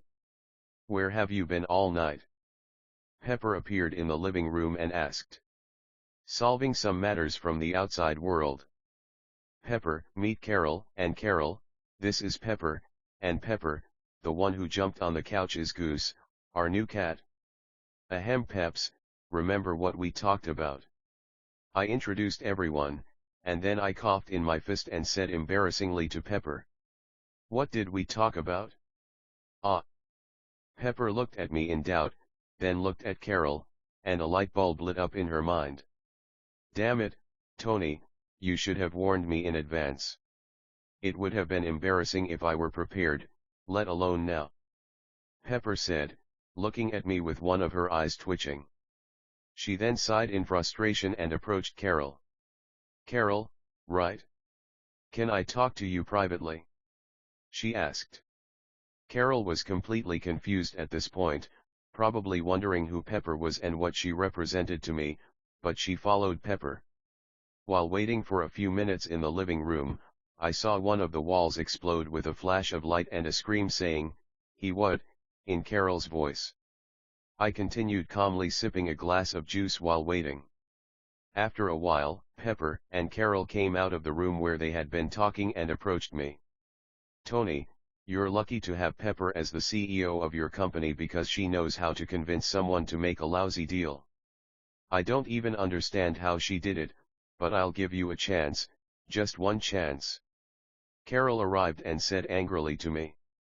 What Pepper talked to her about was the possibility of her dating me, considering I already have Pepper. Okay. You won't regret it. But our date, and therefore my chance, won't be today because you're upset, and anything I do will have a 1% chance of success with 10 times the effort. Today, I'm going to train you for real, as we promised before. I said and invited her to my training area. And she followed but marched strongly, even breaking some pieces of the floor. Fortunately, the nanobots forming the house repaired it quickly. "What's with the house?" Carol asked. She was in a bad mood, but curiosity won out. "It's all made up of extremely advanced nanotechnology, created by myself," I said with a smile. Carol was surprised and didn't ask any more questions. Arriving in the training area, I began to explain to Carol. "Carol, your powers were born from your body absorbing the energy of a light-speed engine, but more specifically, from the Tesseract. Understanding the origin of your power will work wonders in your training and creativity in using it," I said, looking seriously at Carol. Carol also stopped her bad mood and focused on listening to me. She was serious and seemed to genuinely put her faith in my teaching abilities. Of course, there's also the influence of when I told her to use her heart and not her mind, and it worked. "Do you know what the Tesseract is?" Carol asked, with furrowed eyebrows. I looked into her eyes and nodded.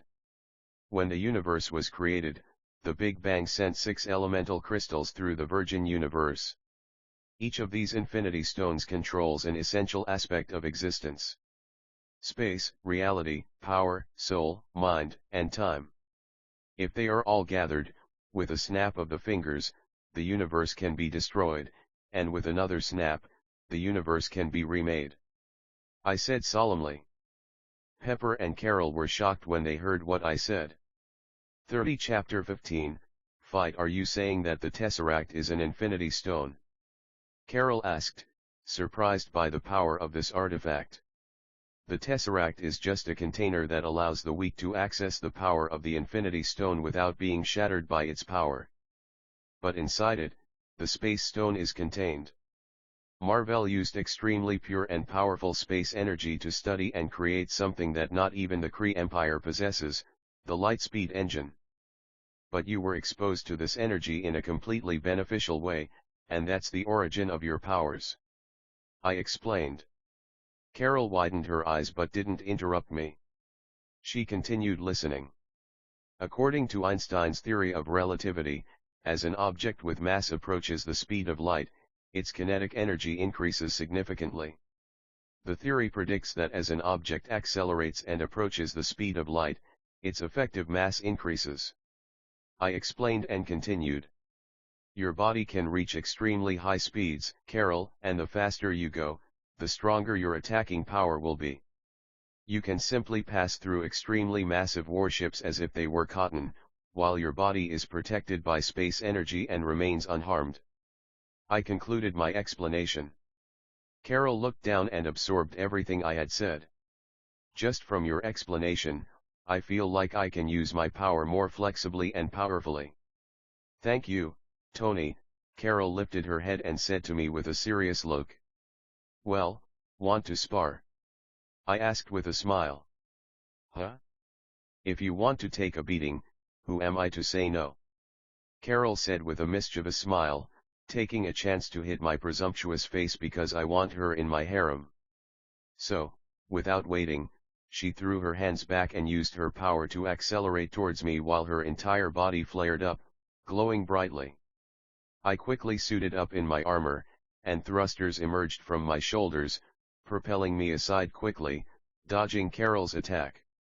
"Cool armor," Carol said, looking surprised at my armor.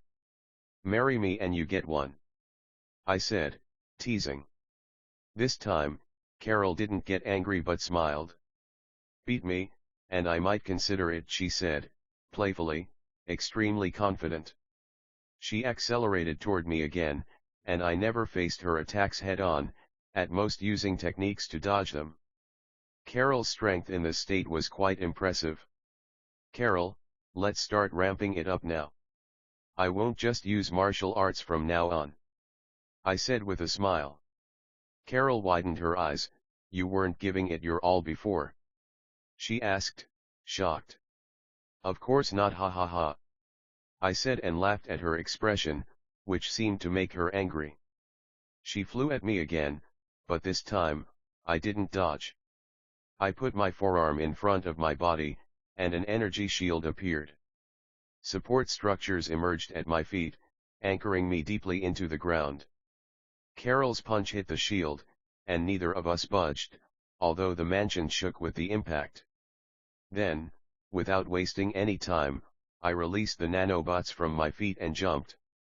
Thrusters emerged from my sides, making me roll horizontally in the air at high speed, and a large warhammer appeared in my hands, also equipped with thrusters. I was like a spinning top with a sledgehammer. Carol, caught off guard, before she could react, had her face struck by my hammer, sending her flying out of the mansion. Oops. Seeing Carol flying out of control, I was surprised and anxious, so I quickly accelerated in pursuit. Carol was rapidly approaching the ocean while still disoriented and unable to summon her powers due to her lack of focus. Seeing the danger, I quickly flew in her direction and caught her in a princess carry. After Carol regained her senses, she was surprised by the situation. I never imagined that one day I'd get a princess carry, especially when I was falling to my death, and above all that, it's from the guy who threw me to my death. Carol joked, but is still a little shaken by the experience. Well, life has its surprises. I smiled at her, and continued, seriously. Carol, you're very strong, especially in space, where few beings can survive, but you should never, at any moment, let your guard down. I said seriously, with reproach. I don't want her to get hurt due to arrogance, as just happened. She let her guard down when she saw that I didn't dodge, too confident in her strength. All right. She didn't argue, just lowered her head onto my chest. She was still in the princess carry. Seeing her like that, I couldn't help but smile and kiss the top of her head. Carol became quite shy with my actions.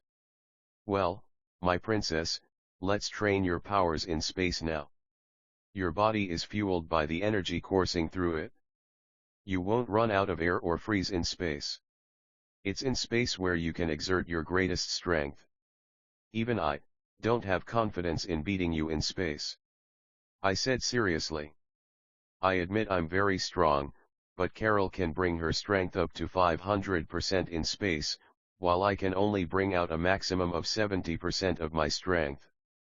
After that, we continued training and sparring, with me always winning in the atmosphere, while Carol won 70% of the time in space. Well, winning is a strong word. After all, none of us got injured or incapacitated, like Carol was the first time. We just decided that whoever had the advantage was the winner. 27 Chapter 16, New Power and Sex. 6 months have passed since I met Carol. During this time, we've had numerous encounters and fights, and we ended up falling in love. So, we started doing everything a couple does. And one day that I will remember forever was when Pepper and Carol joined forces against me but ended up unconscious and in pain. It was on that day that they realized just the tip of the iceberg of how strong I am. During this time, Carol would leave for a few days and then return to stay for a few days. She was out there, spreading her name as Captain Marvel and doing good. Meanwhile, I was studying the Tesseract and finding a way to prevent it from emitting external signals when I use too much of its energy. It was because of this that Marvel was discovered, as she used a lot of Tesseract energy for her engine and her research. In 2012, this would repeat when the Tesseract was used to release a lot of energy continuously due to SHIELD creating weapons. During World War II, the Tesseract had its energy used to create many weapons, but the weapons were not very advanced and were made slowly, so it ended up not being a target, or maybe the Sorcerer Supreme hid its trail, or perhaps no one dared to challenge Odin at that time. I'm not sure. Anyway, I can use the Tesseract's energy without alerting anyone if I take small amounts at a time, but it's very inefficient. I need a lot of energy to replicate what happened with Carol in me and Pepper. Fortunately, today I managed to configure a way to extract the Tesseract's energy more efficiently. Well, I think that's it. The amount I can take now will be enough and won't attract too much attention. If I want to do better than that, I'll have to wait for my studies in mystic arts. I said aloud while looking at the pedestal that swallowed the tesseract, as a blue progress bar started filling up on a column in the wall.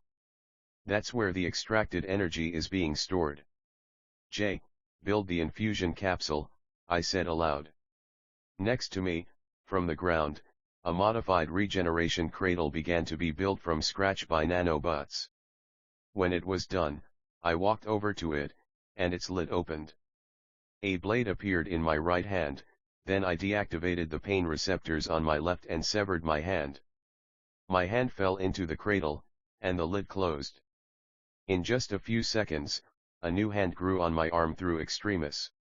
Jarvis, I'm keeping the hand cells alive in the cradle using extremis. Infuse the energy the same way as the engine and observe the results. As I waited for Jarvis to do his thing, I reminisced about the effort it took to do all of this. Through the analysis of Carol's tissue, I managed to deduce that Marvel's engine changed the Tesseract's energy, making it more malleable and adaptable. If it were just exposing oneself to the Tesseract's energy, Red Skull would be out there today shooting photon blasts from his hands. No, it was more complicated, and the engines deduced by Jarvis from Marvel's incomplete designs were functional, maybe even better, but they didn't bring that qualitative change in the Tesseract's energy.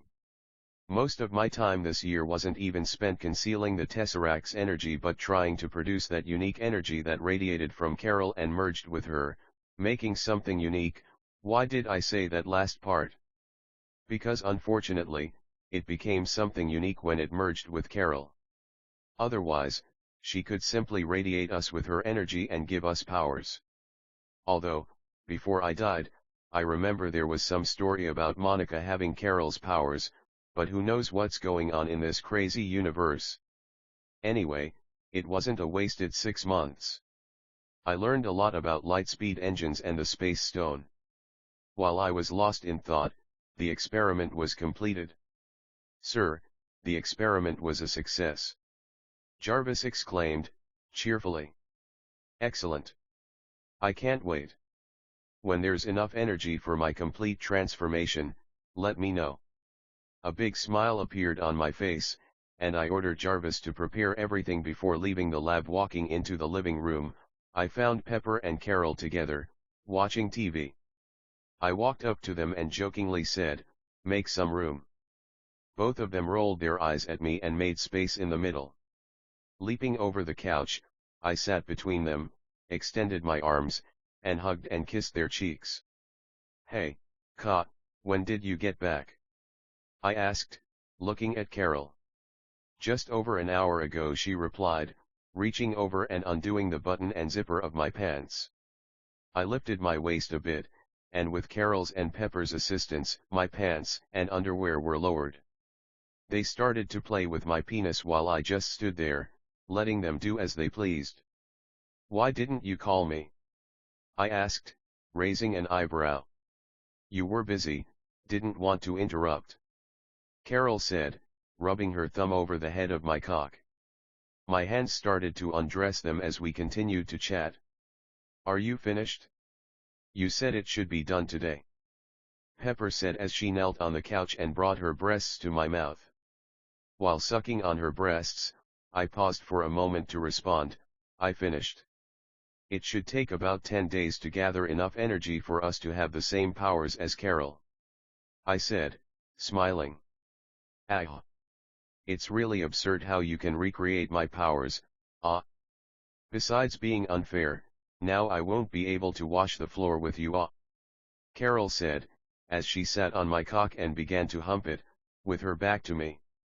"First of all, you can only wash the floor with me because I gave you all my powers and taught you everything about fighting. So since you have my powers, it's only fair that I have yours," I said jokingly, while my fingers on one hand played with Pepper's pussy and my other pulled Carol's hair as she moved up and down on my cock. "Ah. He got you there, Carol, ah," Pepper taunted, as she moaned. "I'm gonna come," Carol then screamed. I quickly let go of Pepper and pulled Carol to me, making her back hit my chest. My left arm went under their breasts and hugged her tightly, giving me a foothold to hammer her hard from behind. My right hand went straight to her clitoris and I stroked it with quick movements. Soon her body began to spasm as she came, but I didn't stop hammering her for a second. Just as she was about to finish her multiple orgasms, I came to. A few seconds passed as I filled her womb with cum. I then laid her on her side and focused on Pepper, who practically jumped on me. In this way, a few hours passed. Lying with the two of them supported on my chest, I decided to ask something I've been thinking about. Do either of you want to have children now? I asked, looking up at the ceiling. Both of them remained silent, thinking for a moment. Not yet. I'll wait a few years. When I become a mother, I'll have to quit my superhero job for a few years, so I'll wait a bit. After all, I've just started, Carol said after some thought. I'll wait a few years too. Now that I won't age, I still want to live a few years without worrying about children. I know I'll quit my job if I have kids because I'll want to dedicate 100% of my time to them. Pepper also decided to focus on her career for now, but then she thought of something. But if it's what you want, Tony, we can have children too. Pepper said, looking at me. Nah. I was just thinking out loud. I'd prefer not to have kids for now. I was just wondering if you both wanted to. I said.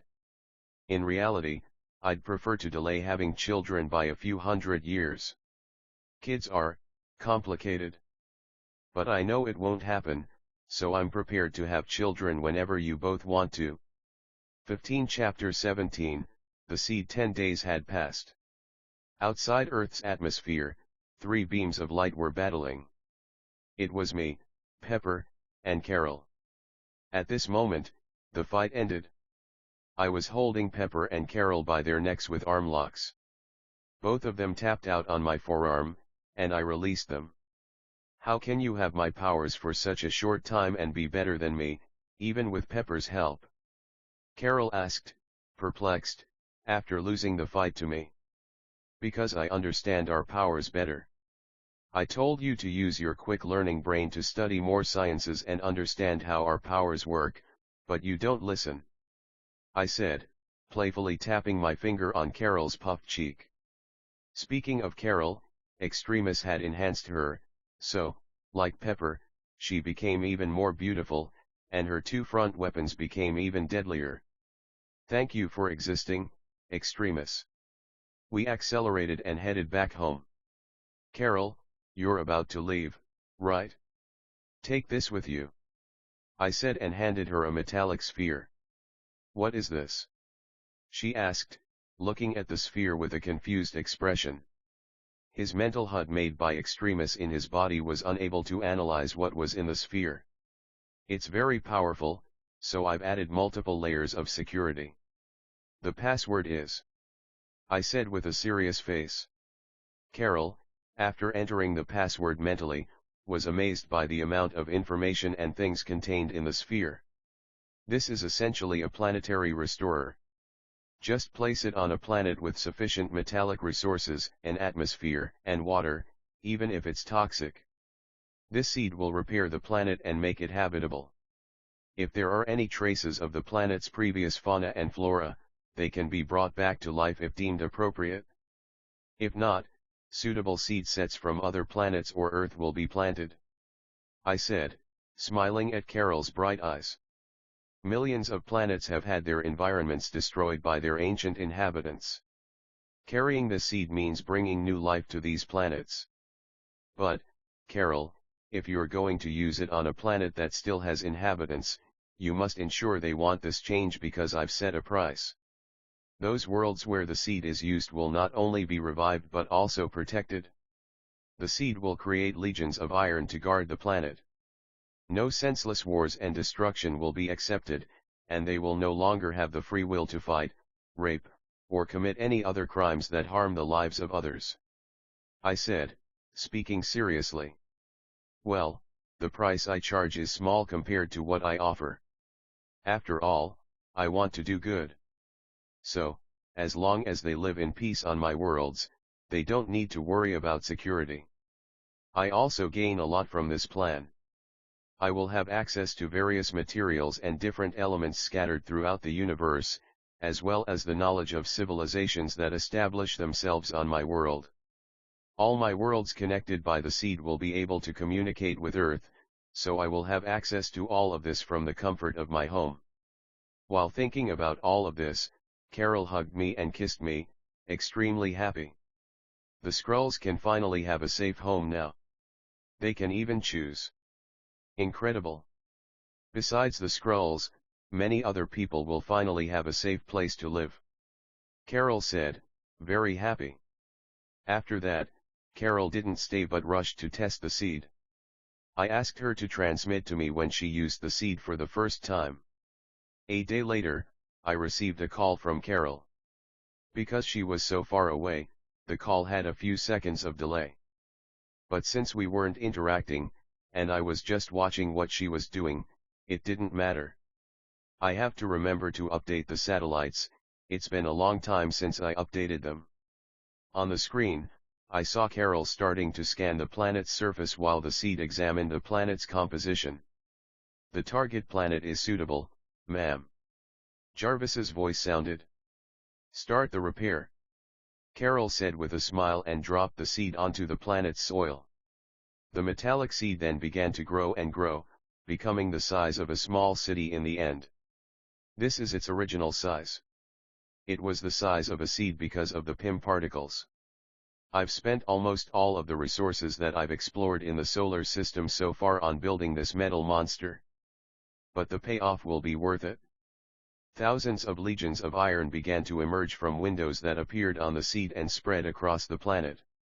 They searched for resource deposits and transformed into nanobots that infiltrated the soil and mined at an extremely fast rate. In an organized manner, they began to build cities, rivers, extract water sources, and more. They built atmospheric gas regulators and water purifiers.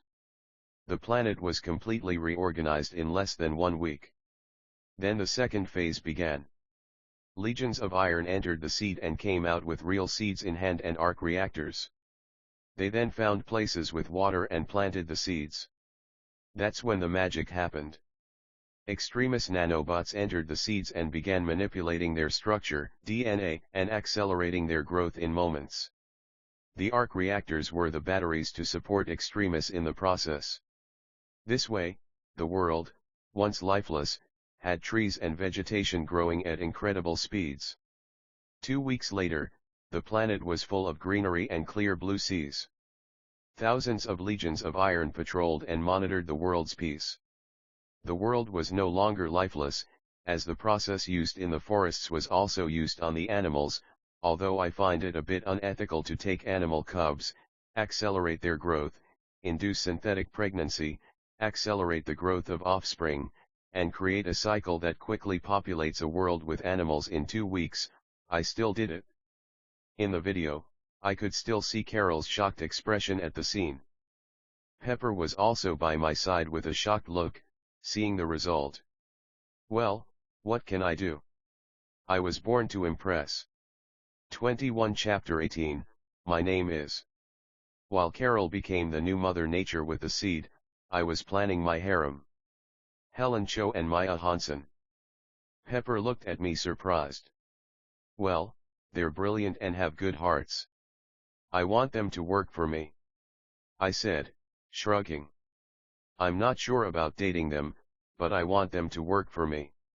They've just graduated from high school, but they already have an excellent research resume. I want to invest, after all, I don't use my money right. Okay. I'll arrange it, Pepper said and left, not too concerned.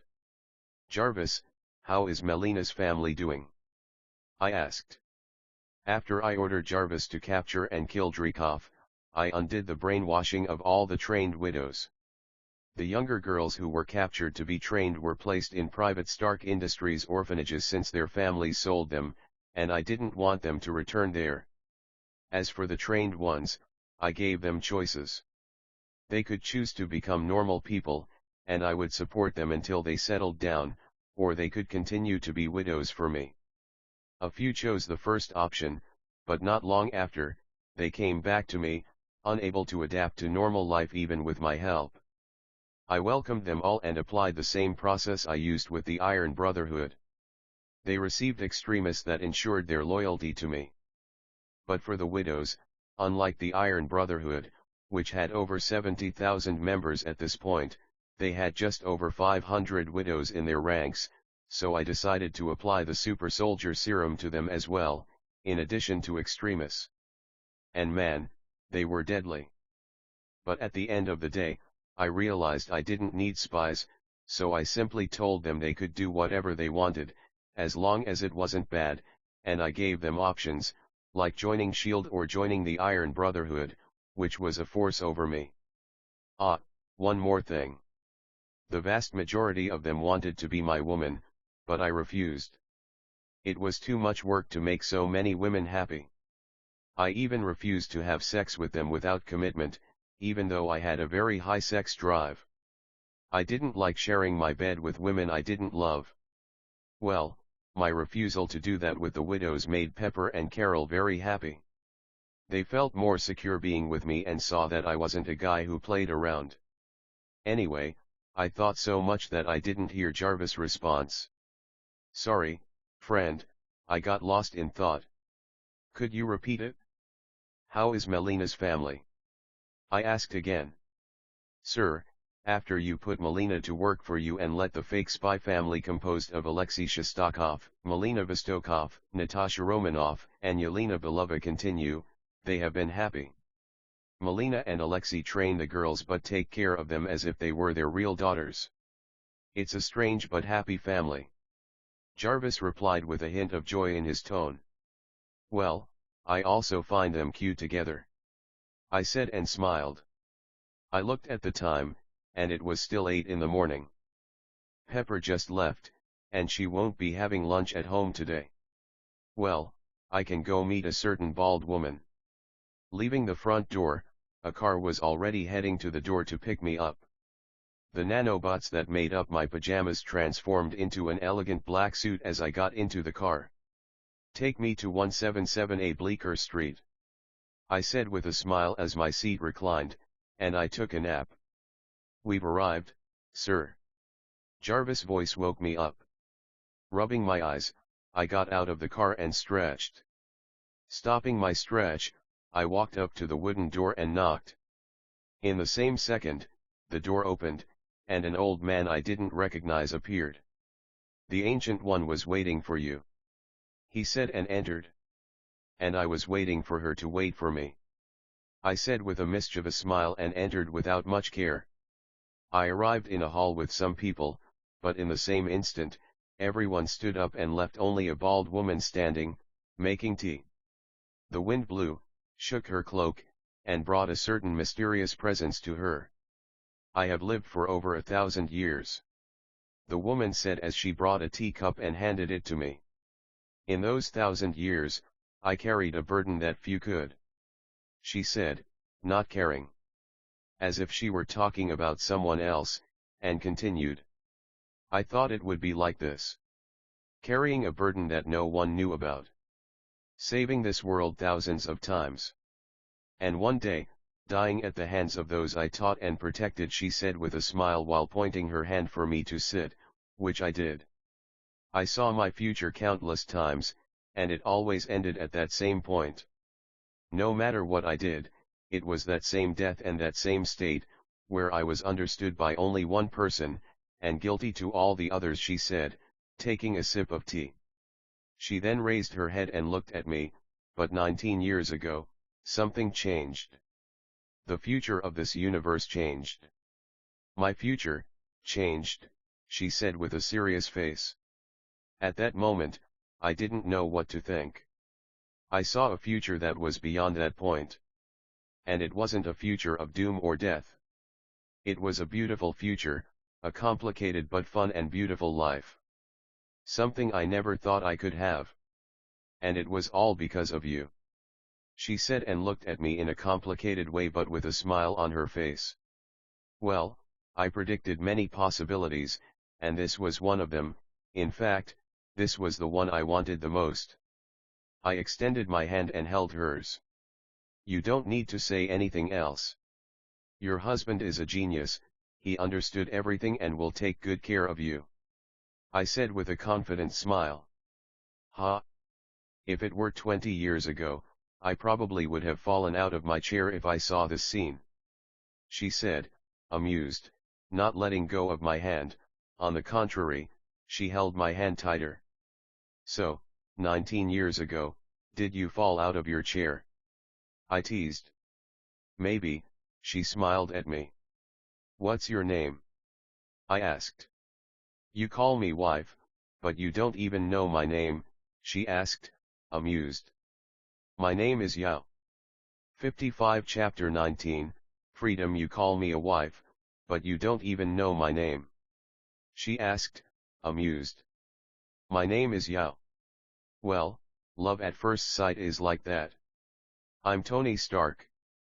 I said jokingly, to which she just tilted her head slightly and didn't react much, just continued smiling and staring at me. Well, you won't embarrass me by staying silent. You should know that. Now, tell me, how much time do you have left if you break your connection with the dark dimension? And your soul, will it be hurt? Is there anything else we need to be cautious about? I asked, concerned. I don't love her yet, but I know I will. If that didn't happen, she wouldn't indirectly reveal that we have a happy life together in the future. Don't get me wrong, I would help her even if she wasn't my wife, so her admitting that she will be is just further proof. I'm still curious how you know about this, but even in the future, I won't be able to pry that out of you, she said, curious, and continued. My body, after all this time, is only being sustained by magic. I need extremis to repair my body before I break the connection. I knew about the extremis that Maya Hansen would create, but it could never save me.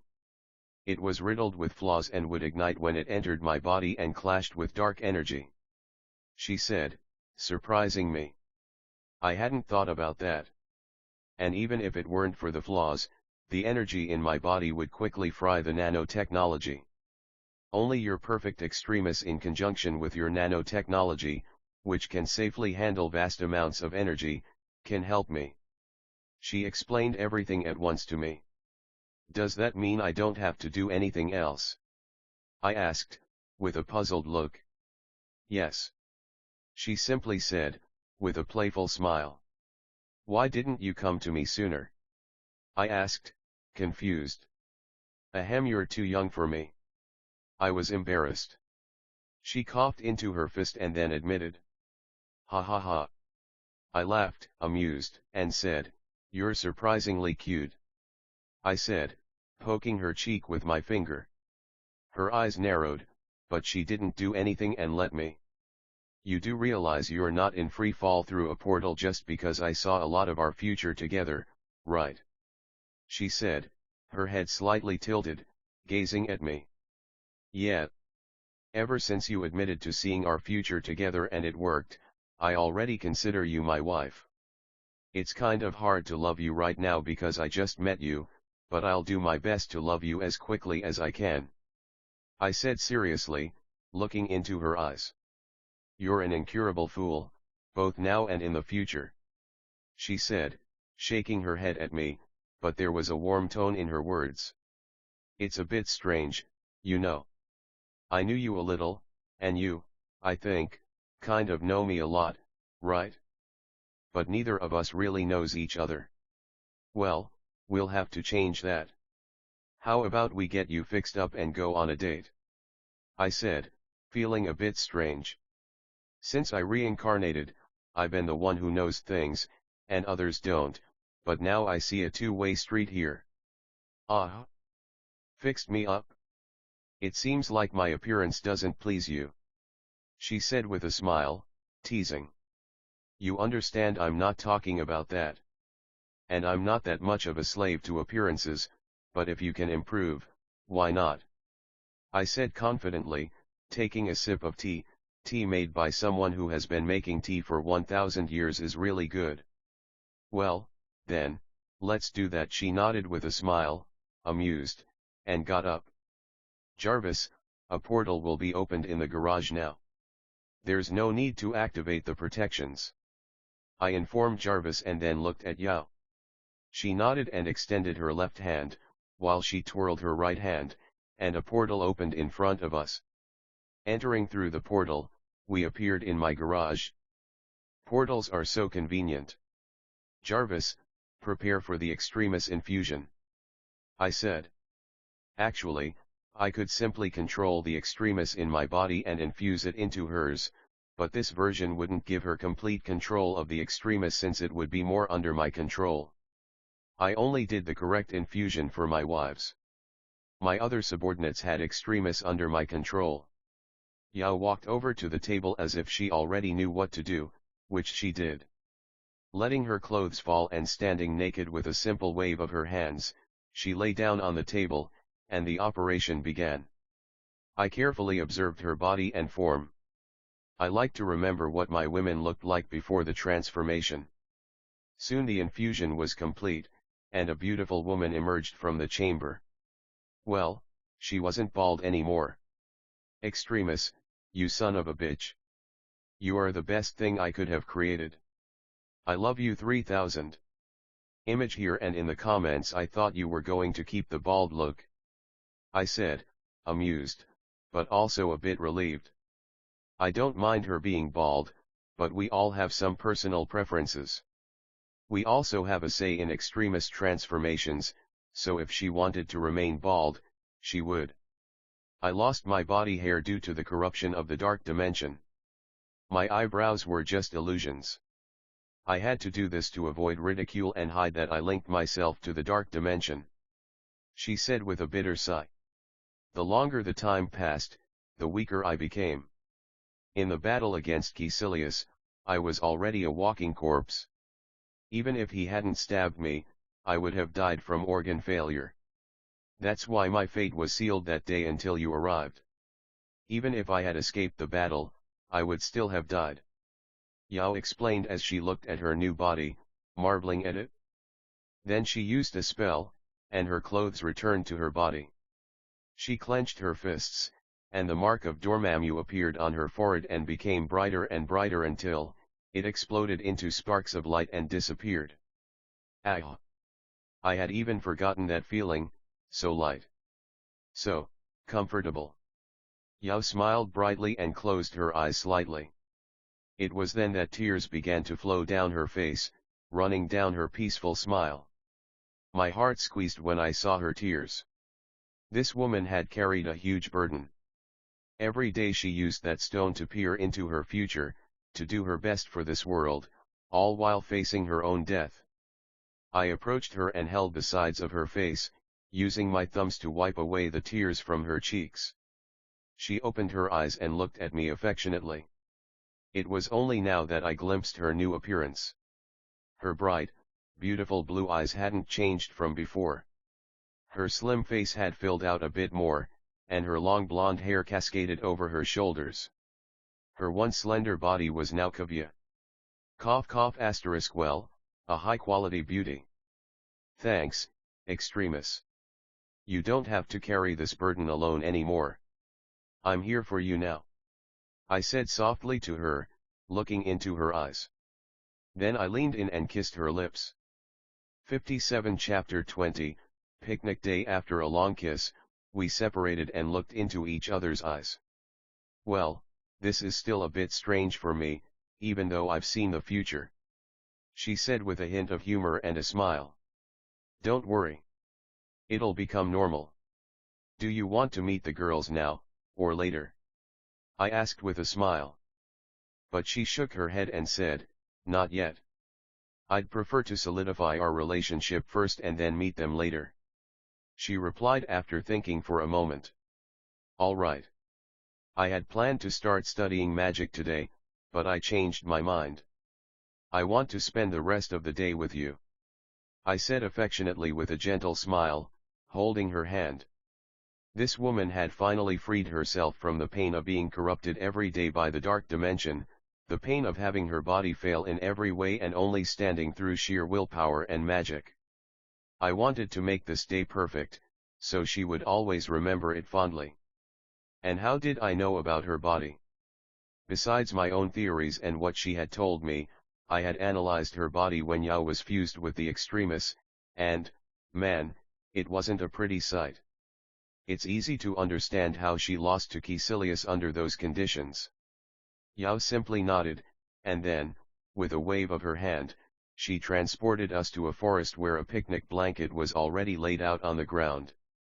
Magic. So, where are you from?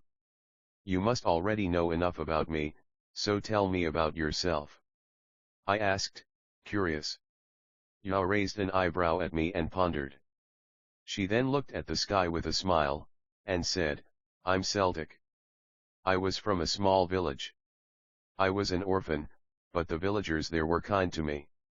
I was adopted by a man who was a doctor, and from an early age, he taught me how to heal people. It was he who gave me my name.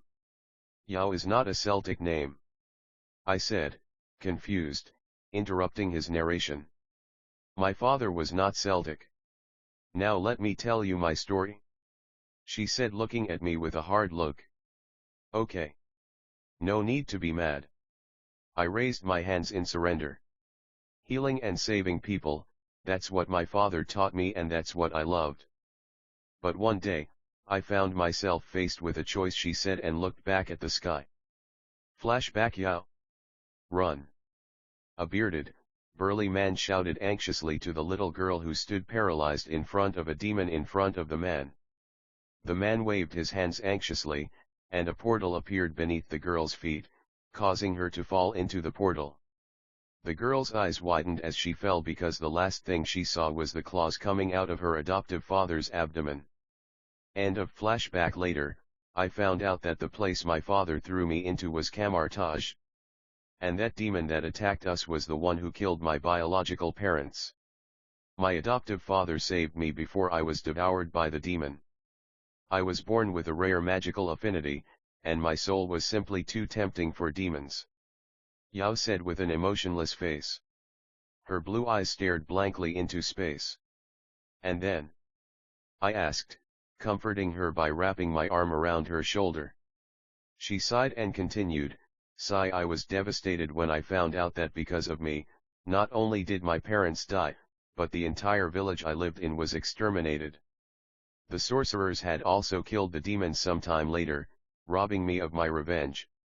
So I had to find a new purpose. I decided to care for those who couldn't. To protect this world from hurting itself by fighting something they had no preparation for. She said, looking me in the eyes, and continued. In the end, with my talent, I surpassed any other sorcerer before me. The burden of being the sorcerer supreme, along with being the guardian of the time stone, fell into my hands. The world seemed to give birth to me to be its guardian, but it seemed to forget that I had a finite life. Through the time stone, I saw the ends of a world without me, and it wasn't beautiful. She said bitterly. So you sacrificed yourself once again. In exchange for an even heavier burden, you protected the earth. Hoping that the earth would give birth to a guardian once again. Strange. I said, making my assumption. She nodded. Well, my life wasn't all sadness. I got to observe more of this world than anyone else. Moreover, I continued what my father taught me, healing and saving people, she said, smiling at me. Huh? Is that why people with disabilities can go to Camartage and receive healing through the learning of mystical arts and then leave? I asked, surprised. Yes, but it also benefited Camartage. Many of those who were desperate ended up finding a home in Camartage and defended it with their lives. She smiled at me. I'm increasingly impressed with this woman. I smiled at her and gave her a peck on the lips, catching her a bit off guard. She looked at me and gave me a cute smile. After that, we spent the rest of the day talking, sharing about ourselves, teasing each other, and baring our hearts to each other. During this time, I made sure to kiss and hug Yao many times. She was still a bit awkward with it, as she had always been focused on her duties and had never had a romantic relationship. But it seemed that because she had seen our future together, she was trying her best to be open in our interactions. And it was working. It was already night, and we were about to part ways. We stood up, hugging each other, and we kissed. Parting our lips, she rested her head on my chest. "It feels so good to be with you," Yao said, looking into my eyes. "I know." I smiled mischievously at her, and she smiled back at me, giving my chest a playful tap. "I enjoy being with you too, Yao. I don't want you to go. Are you sure you don't want to stay with me for a few days? Take a little vacation," I said seriously while stroking her hair. "I can't. As long as Stephen Strange doesn't inherit my mantle, I have to stay in Camartage. Unfortunately, the Sorcerer Supreme doesn't take vacations," she said with seriousness. I remained silent for a few seconds and then said, "Wong did." She froze slightly, but still replied, "Well, technically there were two Sorcerer Supremes, so there wasn't a problem." I looked at her, and she looked at me. Then we both burst into laughter. After we laughed, I kissed her forehead. "Tomorrow, I'll come to you after lunch. I'll learn magic, and we'll spend time together when you're available," I said. "Okay," she simply replied, hugging me tighter. Changing the subject, "You mentioned Strange, but will he still be the Sorcerer Supreme? I'm afraid that if he is, one day I'll wake up, and Dormammu will be having tea while destroying the Earth. Besides, I plan to release the Extremis to regenerate limbs in the future, so I don't think he'll want to take on such responsibility when his hands are good," I asked with furrowed eyebrows. "Well, he really is irresponsible sometimes, but he's also very afraid of failure, so he'll do anything to fix his mistakes. Don't worry. As for the Extremis, if you release it to regenerate limbs, the whole world will be against you in an attempt to obtain that technology, even if you keep the process of how it's done hidden. It's easy to understand the logic that if you can rebuild tissue and regenerate limbs, stopping the aging process is just one step away. And for immortality, man will be like a moth to a flame, even if he knows he'll get burned, he still won't hesitate," Yao explained and cautioned.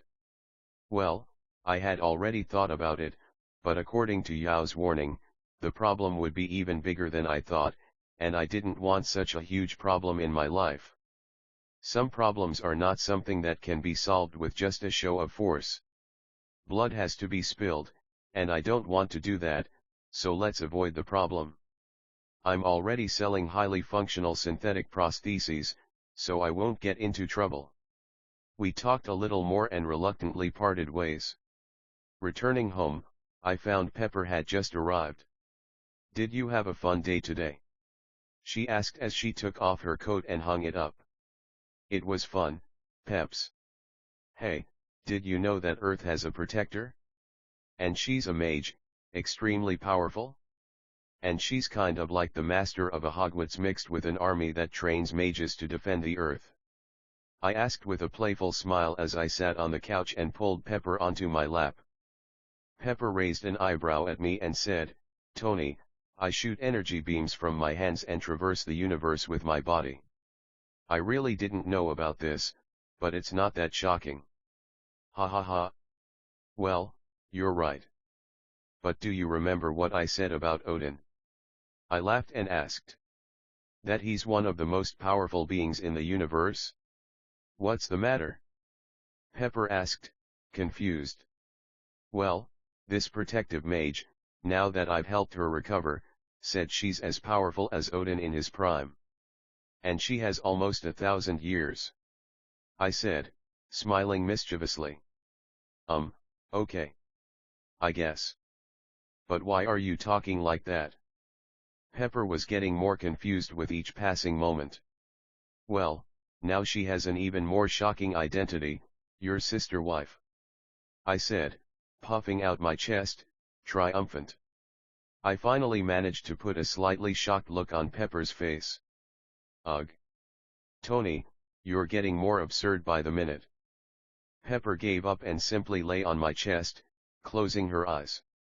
But soon she had to open her eyes because there was a hand that wasn't doing anything good. Ah! Life is as beautiful as ever at the Stark house. 43 Chapter 21, Magic Sex. It was the next day. Yao and I were sitting cross-legged facing each other. We were alone in the room. I asked Yao not to tell anyone about my studying with her. I want to surprise them when they see that Yao has a husband in the future. Yao looked at me and began to explain, the language of the mystic arts is as old as civilization. The sorcerers of antiquity called the use of this language spells ah. I raised my hand and exclaimed loudly, telling her to stop. First, a psychedelic trip, then a boring class. I said with a serious face. Yao narrowed her eyes at me and said, if you weren't my future husband, I would have definitely sent you on a trip to Everest. She said annoyed. If you weren't my lovely wife, I wouldn't talk like this. I said, amused. I think I know you well enough to say that you would do it even if I weren't. Yao shook her head, amused with me. So let's get this over with, she said, and quickly reached out, placing her thumb on my forehead. I widened my eyes when she did that. I felt the strangest sensation of my life. It was like I was a liquid, being sucked through a straw. But at the same time, I didn't feel anything. It was as if I had lost my sense of touch.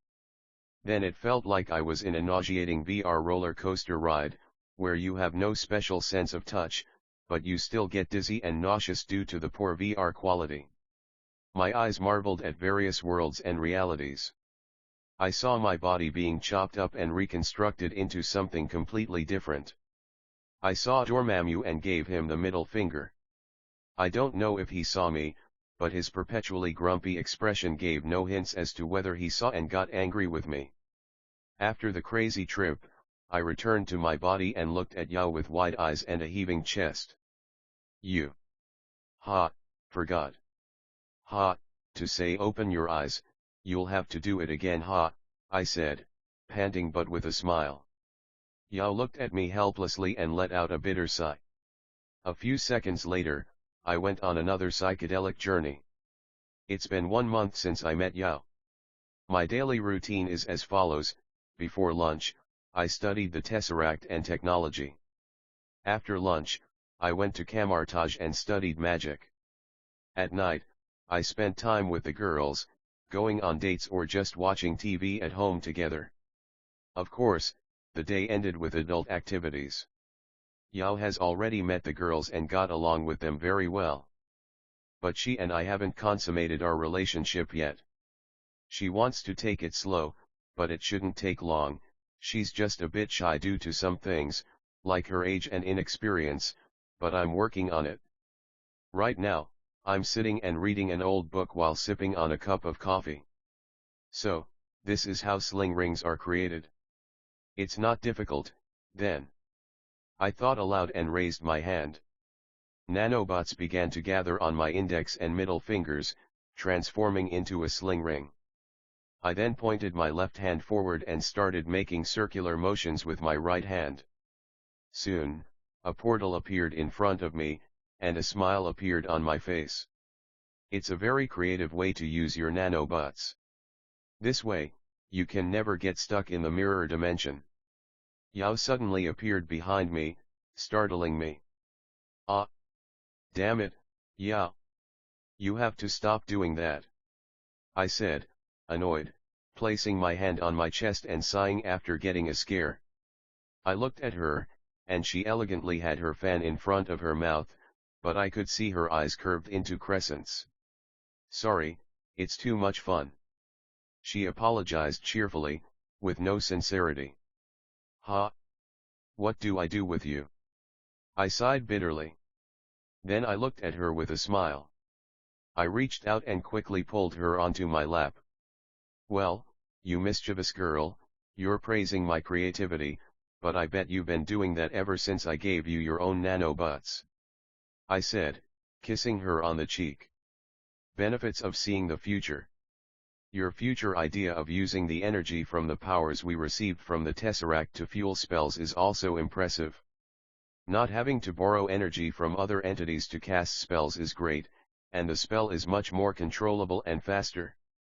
Yao said with a happy smile while wrapping her arms around my neck and gazing at me.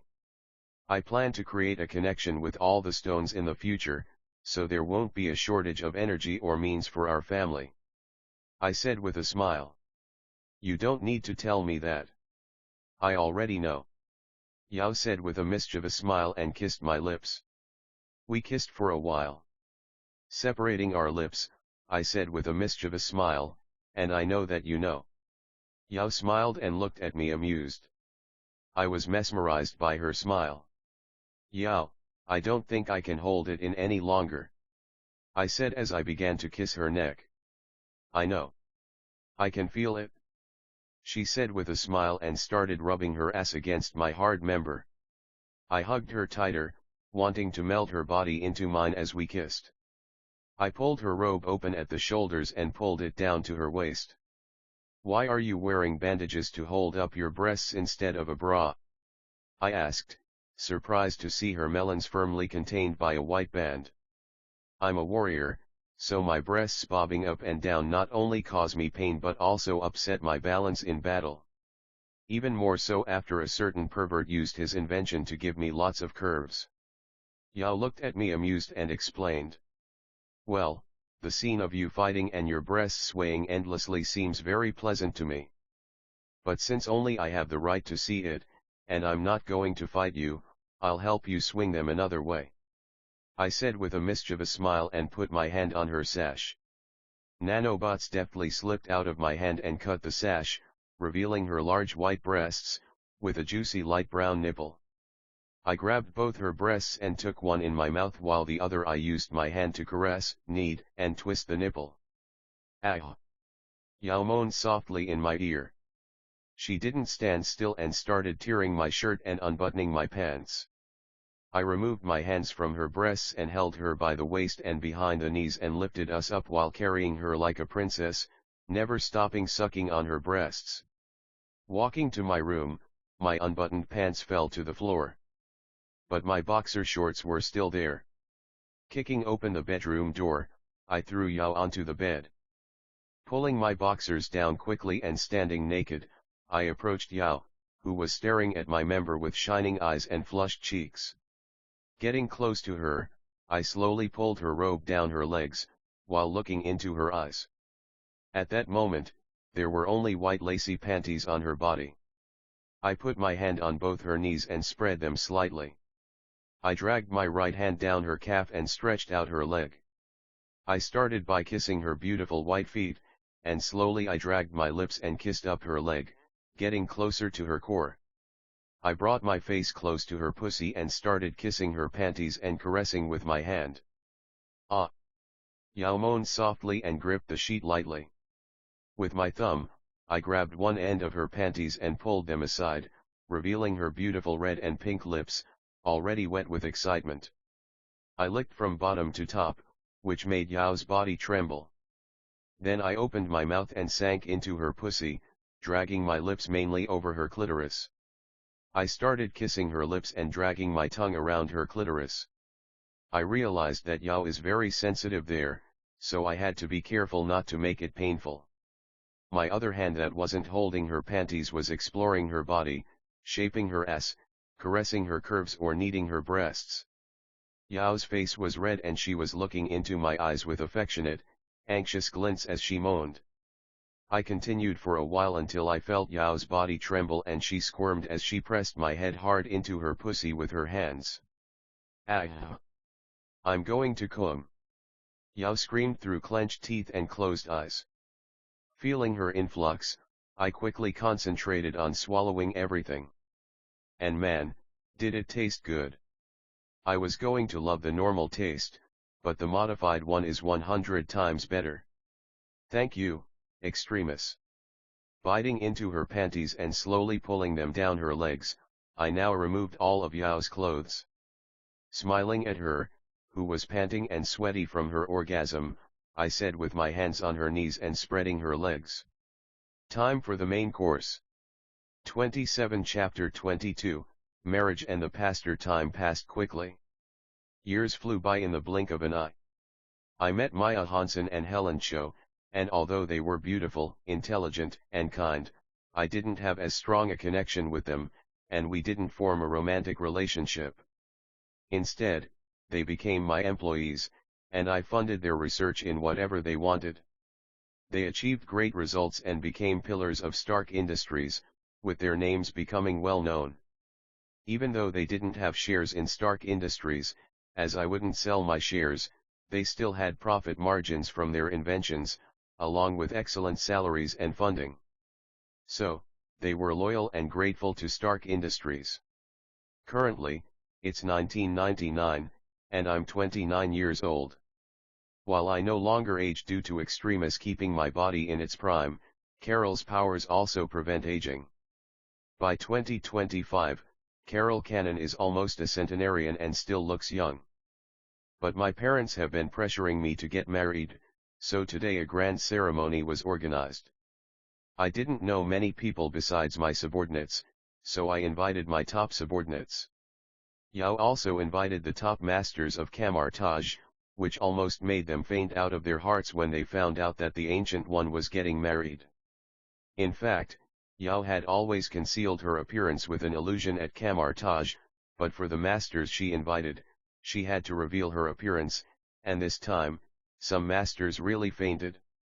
It was a month ago when we invited them, and Yao and I have been laughing about it ever since. Carol also invited her alien friends, like Talos. The only one with normal friends was Pepper.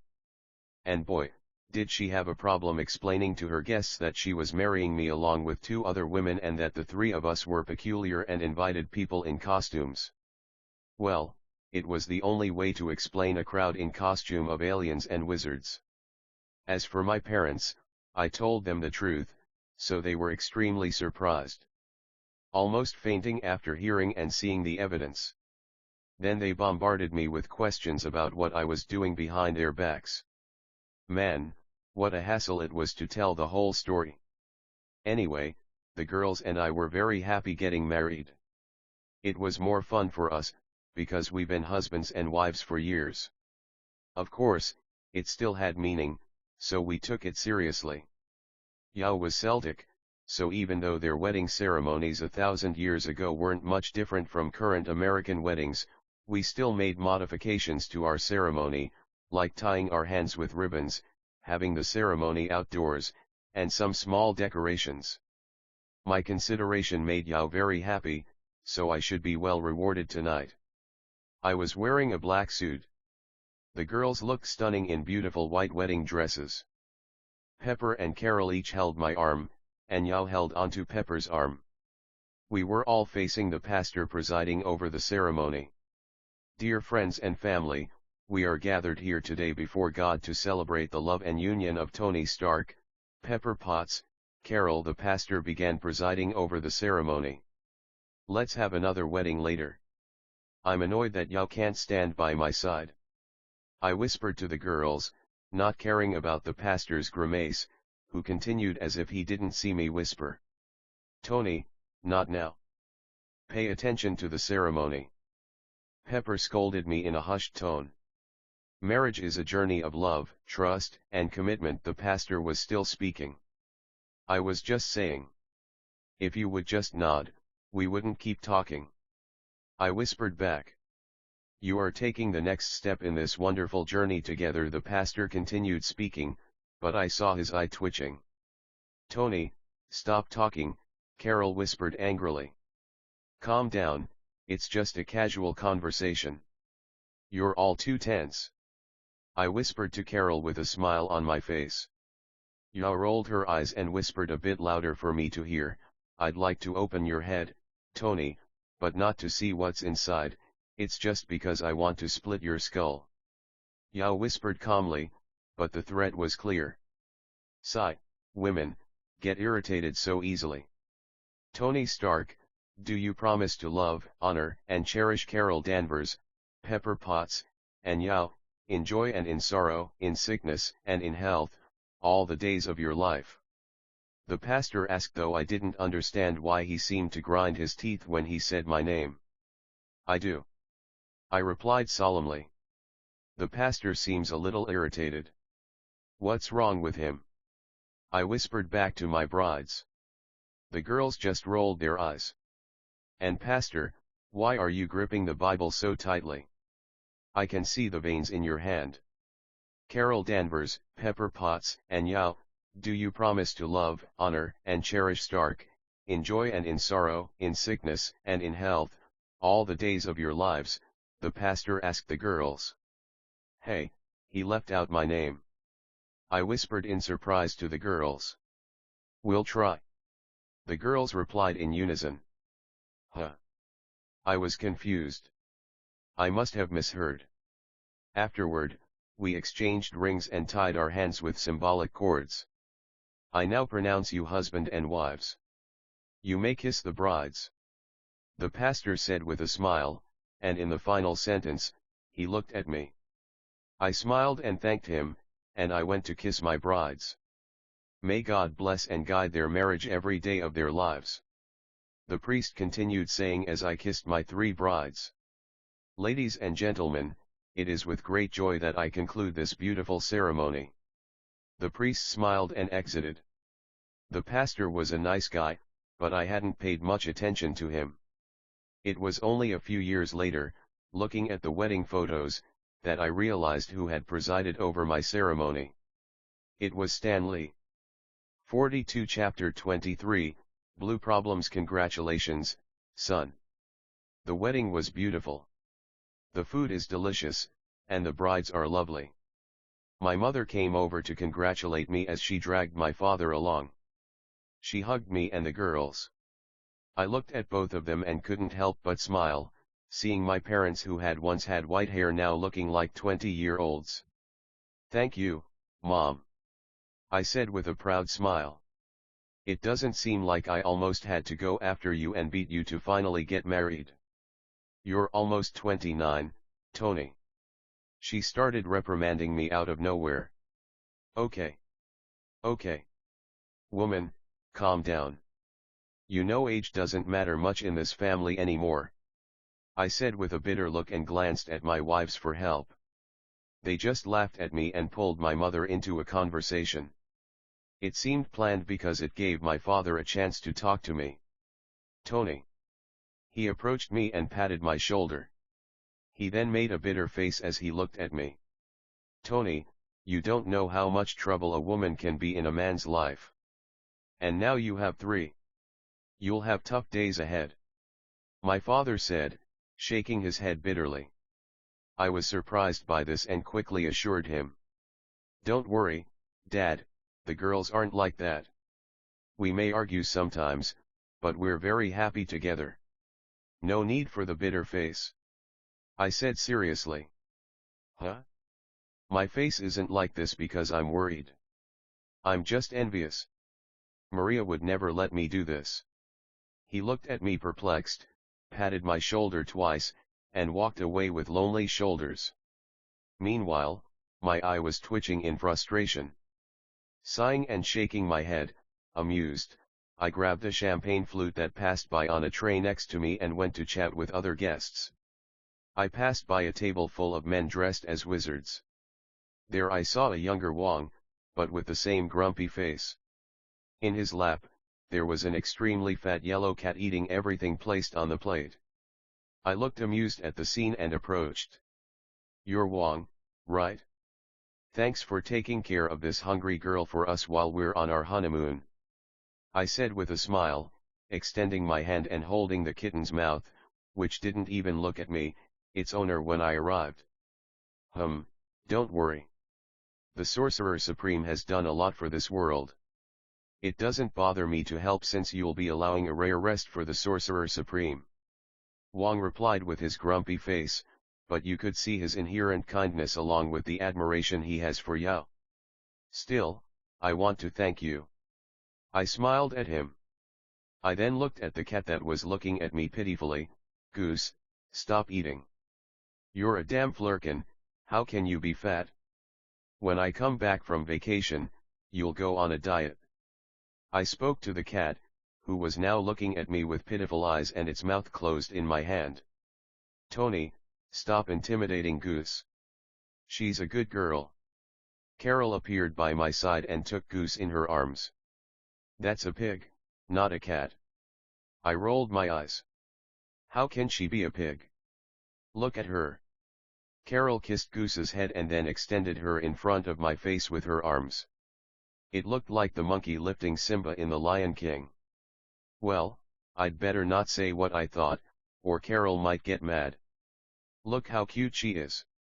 Carol repeated, shaking Goose in front of my face. Meow. Goose meowed at me with pitiful eyes. Okay, she's cute. I admitted, but thought to myself, as cute as the fat puss in Boots, but cute. Shaking my head, amused, I said goodbye to the masters.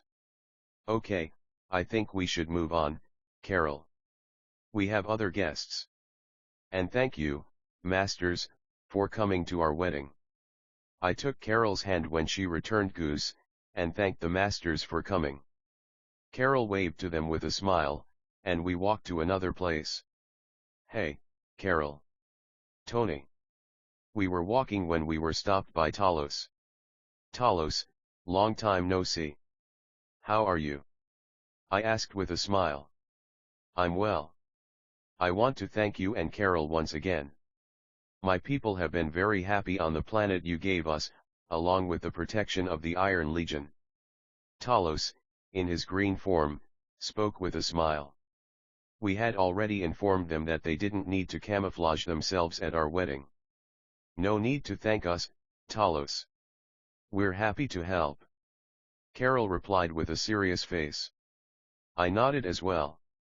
Well, besides thanking you, I actually came to ask for help. Talos said, scratching his neck with embarrassment, giving us a bitter smile with his shark-like teeth. Our spies have informed us that the Kree Empire has discovered our new planet, and it won't be long before they send the accusers to finish the job they started. Talos said with a bitter sigh. Well, I already knew that, but I won't tell him that I have monitoring on all the planets reconstructed by the seed. How did this happen? I asked, although I already knew. Ugh. One of my men responsible for foreign trade fell in love with an information trader. The woman fooled the idiot into believing they were in love, he believed it, revealed his disguise, and told her where we lived. A few hours later, he didn't see her anymore, and our information was up for sale in any information market. Talos explained helplessly. But he was certainly angry at the idiot. She was probably after information about who the big client was, buying and selling goods in bulk. While she was looking for copper, she found gold when she discovered the latest information about the Skrull people. Pepper, who had arrived, spoke her assumption. I thought that too. I nodded. I wasn't sure, these things happened outside of my planets, so I can only speculate. Well, what's done is done. But now we need help. I don't know if the Iron Legion alone can defend us against the entire Kree Empire. Talos said, his anxiety evident. 36 Chapter 24, The Sergeant. You forgot to mention whether slowing down was good or not. Another notice is that I've updated the auxiliary chapter. Now the chubby goose is there. This chapter is a continuation of the last one, my attempt to slow down and showcase other characters. But I decided to post everything at once. I don't like cliffhangers, ha ha ha. Now, look forward to the next chapter tomorrow. It's really good, at least I liked it a lot. It's titled, War and Rock Roll. Well, what's done is done. But now we need help. I don't know if just the Iron Legion can defend us against the entire Kree Empire. Talos said, his anxiety clear. They can't. If it were just a few ships, the Legion could fight while protecting the planet. But if the Kree Empire sends a very large number of ships, the Skrull people could be eliminated even before the Iron Legion. I said with a serious face. The Iron Legion is strong, but not that strong. One thing is to fight with several strong individuals, another is to fight against a fleet of ships from one of the most powerful empires in the universe while defending a planet. Even if the Legion were to win, the Skrulls would have perished just from the consequences of the battle. Me saying this made Talos even more anxious. If there's no other way, we have to get as many people as possible off the planet before they attack. Talos said with anxiety. Since they found a home, the Skrulls have been searching for the scattered remnants of the Skrulls across the universe. At this moment, there are already millions of Skrulls on the planet. No need. I said this time with a smile. I looked at the girls and smiled. My honeymoon in Cancun is cancelled, isn't it? Pepper looked at me and gave a bitter sigh. Come on, Peps. What could be more memorable than a honeymoon fighting against an entire advanced galactic empire? I asked, amused. Carol and Pepper looked at each other helplessly. While Yao just smiled lightly at me, as if she had already expected this, which she probably did. Well, Talos, don't worry about the Kree Empire. Leave it to us. But if it reassures you, you can try evacuating the Skrulls, although it's not a good idea, as such a large-scale evacuation is easy to detect and intercept by the Kree. I said with a smile and left with the girls. Talos continued there, biting his nails. He was a nervous wreck. That was kind of mean. Your reassurance just made him more nervous. Carol said and looked at me amused. I don't like people coming to ask me for things on the day of my wedding. I said with a smile, winking at her. Well, he didn't have much of a choice. I don't think he has time to wait for our honeymoon to end. Peps said, shaking her head with an ironic smile. Well, it should be fun. It's been a while since I've had a battle. The last time was 7 months ago when I entered a demonic realm when they were causing problems. After that, everything has been peaceful. Yao said smiling. Maybe it's because that was the fourth dimension you entered and left half destroyed in recent years. I think they got the message that you're no longer weakened. I said amused, looking at Yao. I was preparing for our wedding. If I didn't put a little fear into them, they would bother us on our honeymoon. Since becoming the Sorcerer Supreme, this is the first time I've taken a vacation and nothing can spoil it. Yao said with a raised eyebrow and a calm face. I thought the Sorcerer Supreme didn't take vacations. Carol teased with a smile. Well, I decided to learn from Wong. Yao replied with a smile on the corner of her mouth. Achoo. Wong sneezed in the distance. Bless you, Wong. I shouted to him. He just waved his hand at me. Meow. Goose looked at Wong angrily, who sneezed into his food. Oh, look who's over there. Let's go say hi. I said with a smile to the girls, and we went to talk to the man I pointed to. Hey, Sergeant. Thanks for coming. I said, giving the man who was talking with a woman, my dad, and my mom a pat on the back. Ha, Tony, I've told you, I'm not in the army anymore. Just call me by my name. The man said with a bitter sigh to me.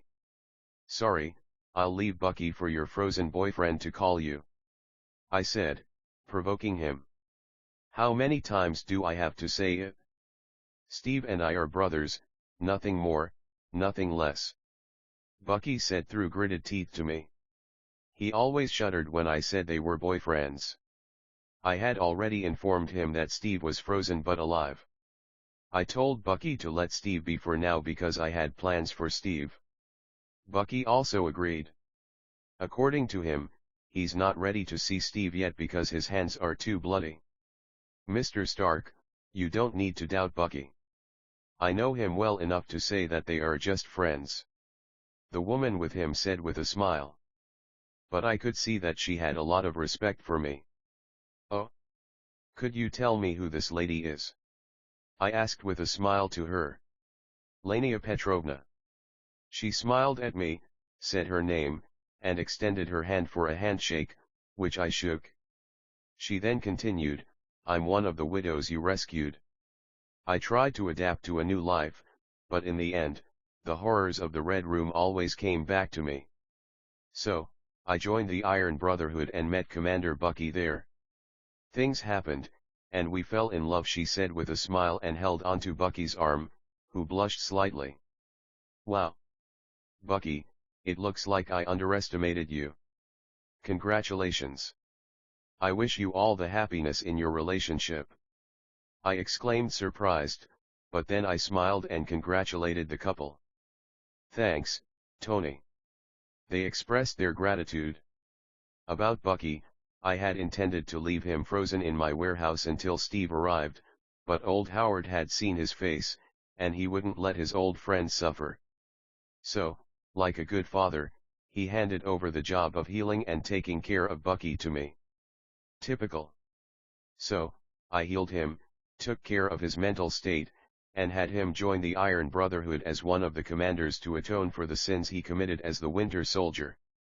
And surprisingly, helping other people around the world, earning a good salary, and taking vacations did wonders for his mental state. By the way, he even got a girlfriend among the Black Widows. Life hasn't treated Bucky Barnes poorly. Thank me. The rest of the wedding was fun. I programmed Extremis using my mind to allow myself to get a little drunk today. So, I got drunk, danced a lot, and had fun with the girls. Today will be a day I will cherish forever in my memory. Of course, the end of the day was the best part, but that's our little secret as a couple. 27 Chapter 25, War and Rock Roll. First of all, I want to apologize to the people worried that I might be getting tired by posting so many chapters.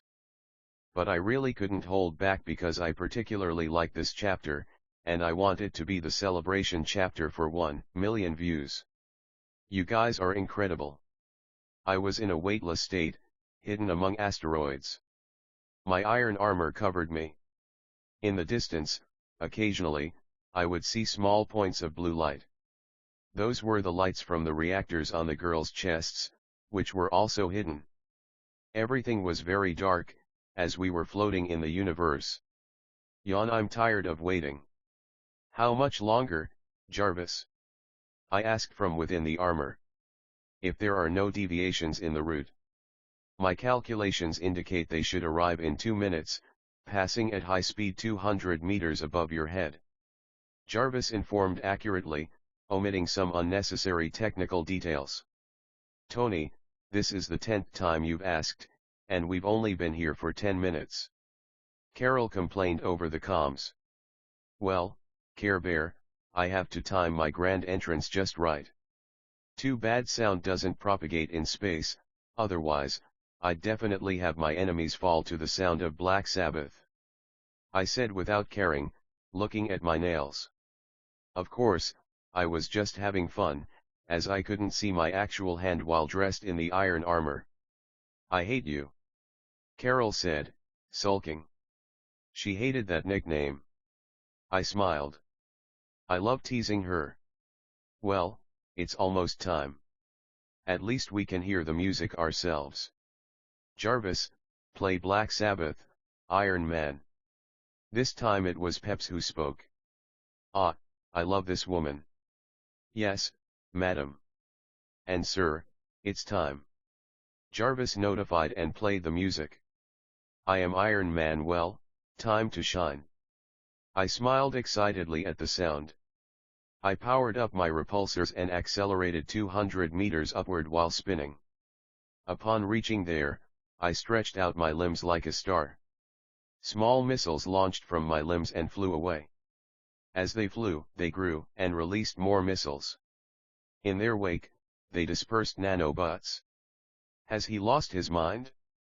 Can he see or is he blind? Can he walk at all, or if he moves, will he fall? Quickly, I was surrounded by a circle thousands of meters long made up of scattered nanorobots. They were so small and spread out that it was hard to see. Is he alive or dead? Has he thoughts within his head? We'll just pass him there, why should we even care? Thousands of ships, large and small, appeared in front of me, rushing towards me as if they didn't care about me and my scattered nanorobots. The first ship that collided with my nanorobots discovered that it was surrounded by an energy mantle. It was as if there was a sheet tied at all four corners, and you were trying to pass through it. This happened with the first ship, the second, and the third until the energy sheet was filled with ships, pushing it backward. Unfortunately, with the sheet full, the ships behind couldn't stop in time and crushed the ones in front into a pile of metal debris. He was turned to steel in the great magnetic field when he traveled time for the future of mankind. The ships began to explode, and along with them, many of my nanorobots were also destroyed. Nobody wants him, he just stares at the world. More and more ships crashed, and my energy mantle couldn't hold on and disintegrated, but it didn't matter, with so much wreckage, the ships behind had to stop their course. Planning his vengeance that he will soon unfold, I sang along and accelerated towards the ships. On my back, the girls also stopped hiding and sped up, reaching me and flying alongside me. And farther behind us, from the asteroid field in the background, thousands of arc reactors lit up. Well, I let the Skrulls use the Iron Legion and take revenge with their own hands. But this battle is more than just between Skrull and Kree. It's about saying that my worlds cannot be touched. Now the time is here for Iron Man to spread fear. Vengeance from the grave kills the people he once saved. How wicked, Tony. Yao taunted, amused. Haha, I rolled my eyes. Nobody wants him, they just turn their heads. Nobody helps him, now he has his revenge. I accelerated towards one of the accuser's large ships. My photon powers, which I had copied from Carol, emerged from my body and fueled the armor's energy, making the entire suit stronger, impact-resistant, and sharper. My feet connected to a single large rocket that propelled me even faster. I cut through the ship like it was nothing, quickly splitting it in half along with 5 others that were nearby. The ships were firing at me, but I was faster than the shots. Unfortunately, the same couldn't be said for the Skrulls who had arrived. Many of them suffered injuries or even died from the hits. Well, they had chosen to come. I had warned them it was dangerous and unnecessary. But the casualties were very few. The Iron Legion had energy shields. Many shots had to be focused before the shield broke. In no time, we had destroyed a quarter of the Kree ships. I hate killing, but the Kree are an arrogant race that doesn't hesitate to kill and destroy. The hands of those soldiers who were killed today are stained with innocent lives. After destroying another Imperial cruiser, I looked towards the Dark Aster, the most formidable Kree ship and the flagship of this operation. I accelerated towards it, not to destroy it, but to send a message. I landed on one of the wreckage pieces in front of Dark Aster, which was still intact. My boots crushed the metal I stepped on. My helmet with blue eyes stood out menacingly in the darkness of the universe, silently staring at Ronan, the accuser. Heavy boots of lead fills his victims full of dread, running as fast as they can. Iron Man lives again. I hacked into the ship's terminals, connected to my earpiece, and spoke with a threatening tone. Depart at once. The sanctuaries belong to me. Those who dare to trespass will quickly discover they cannot bear the consequences of Iron Man's wrath. End of chapter.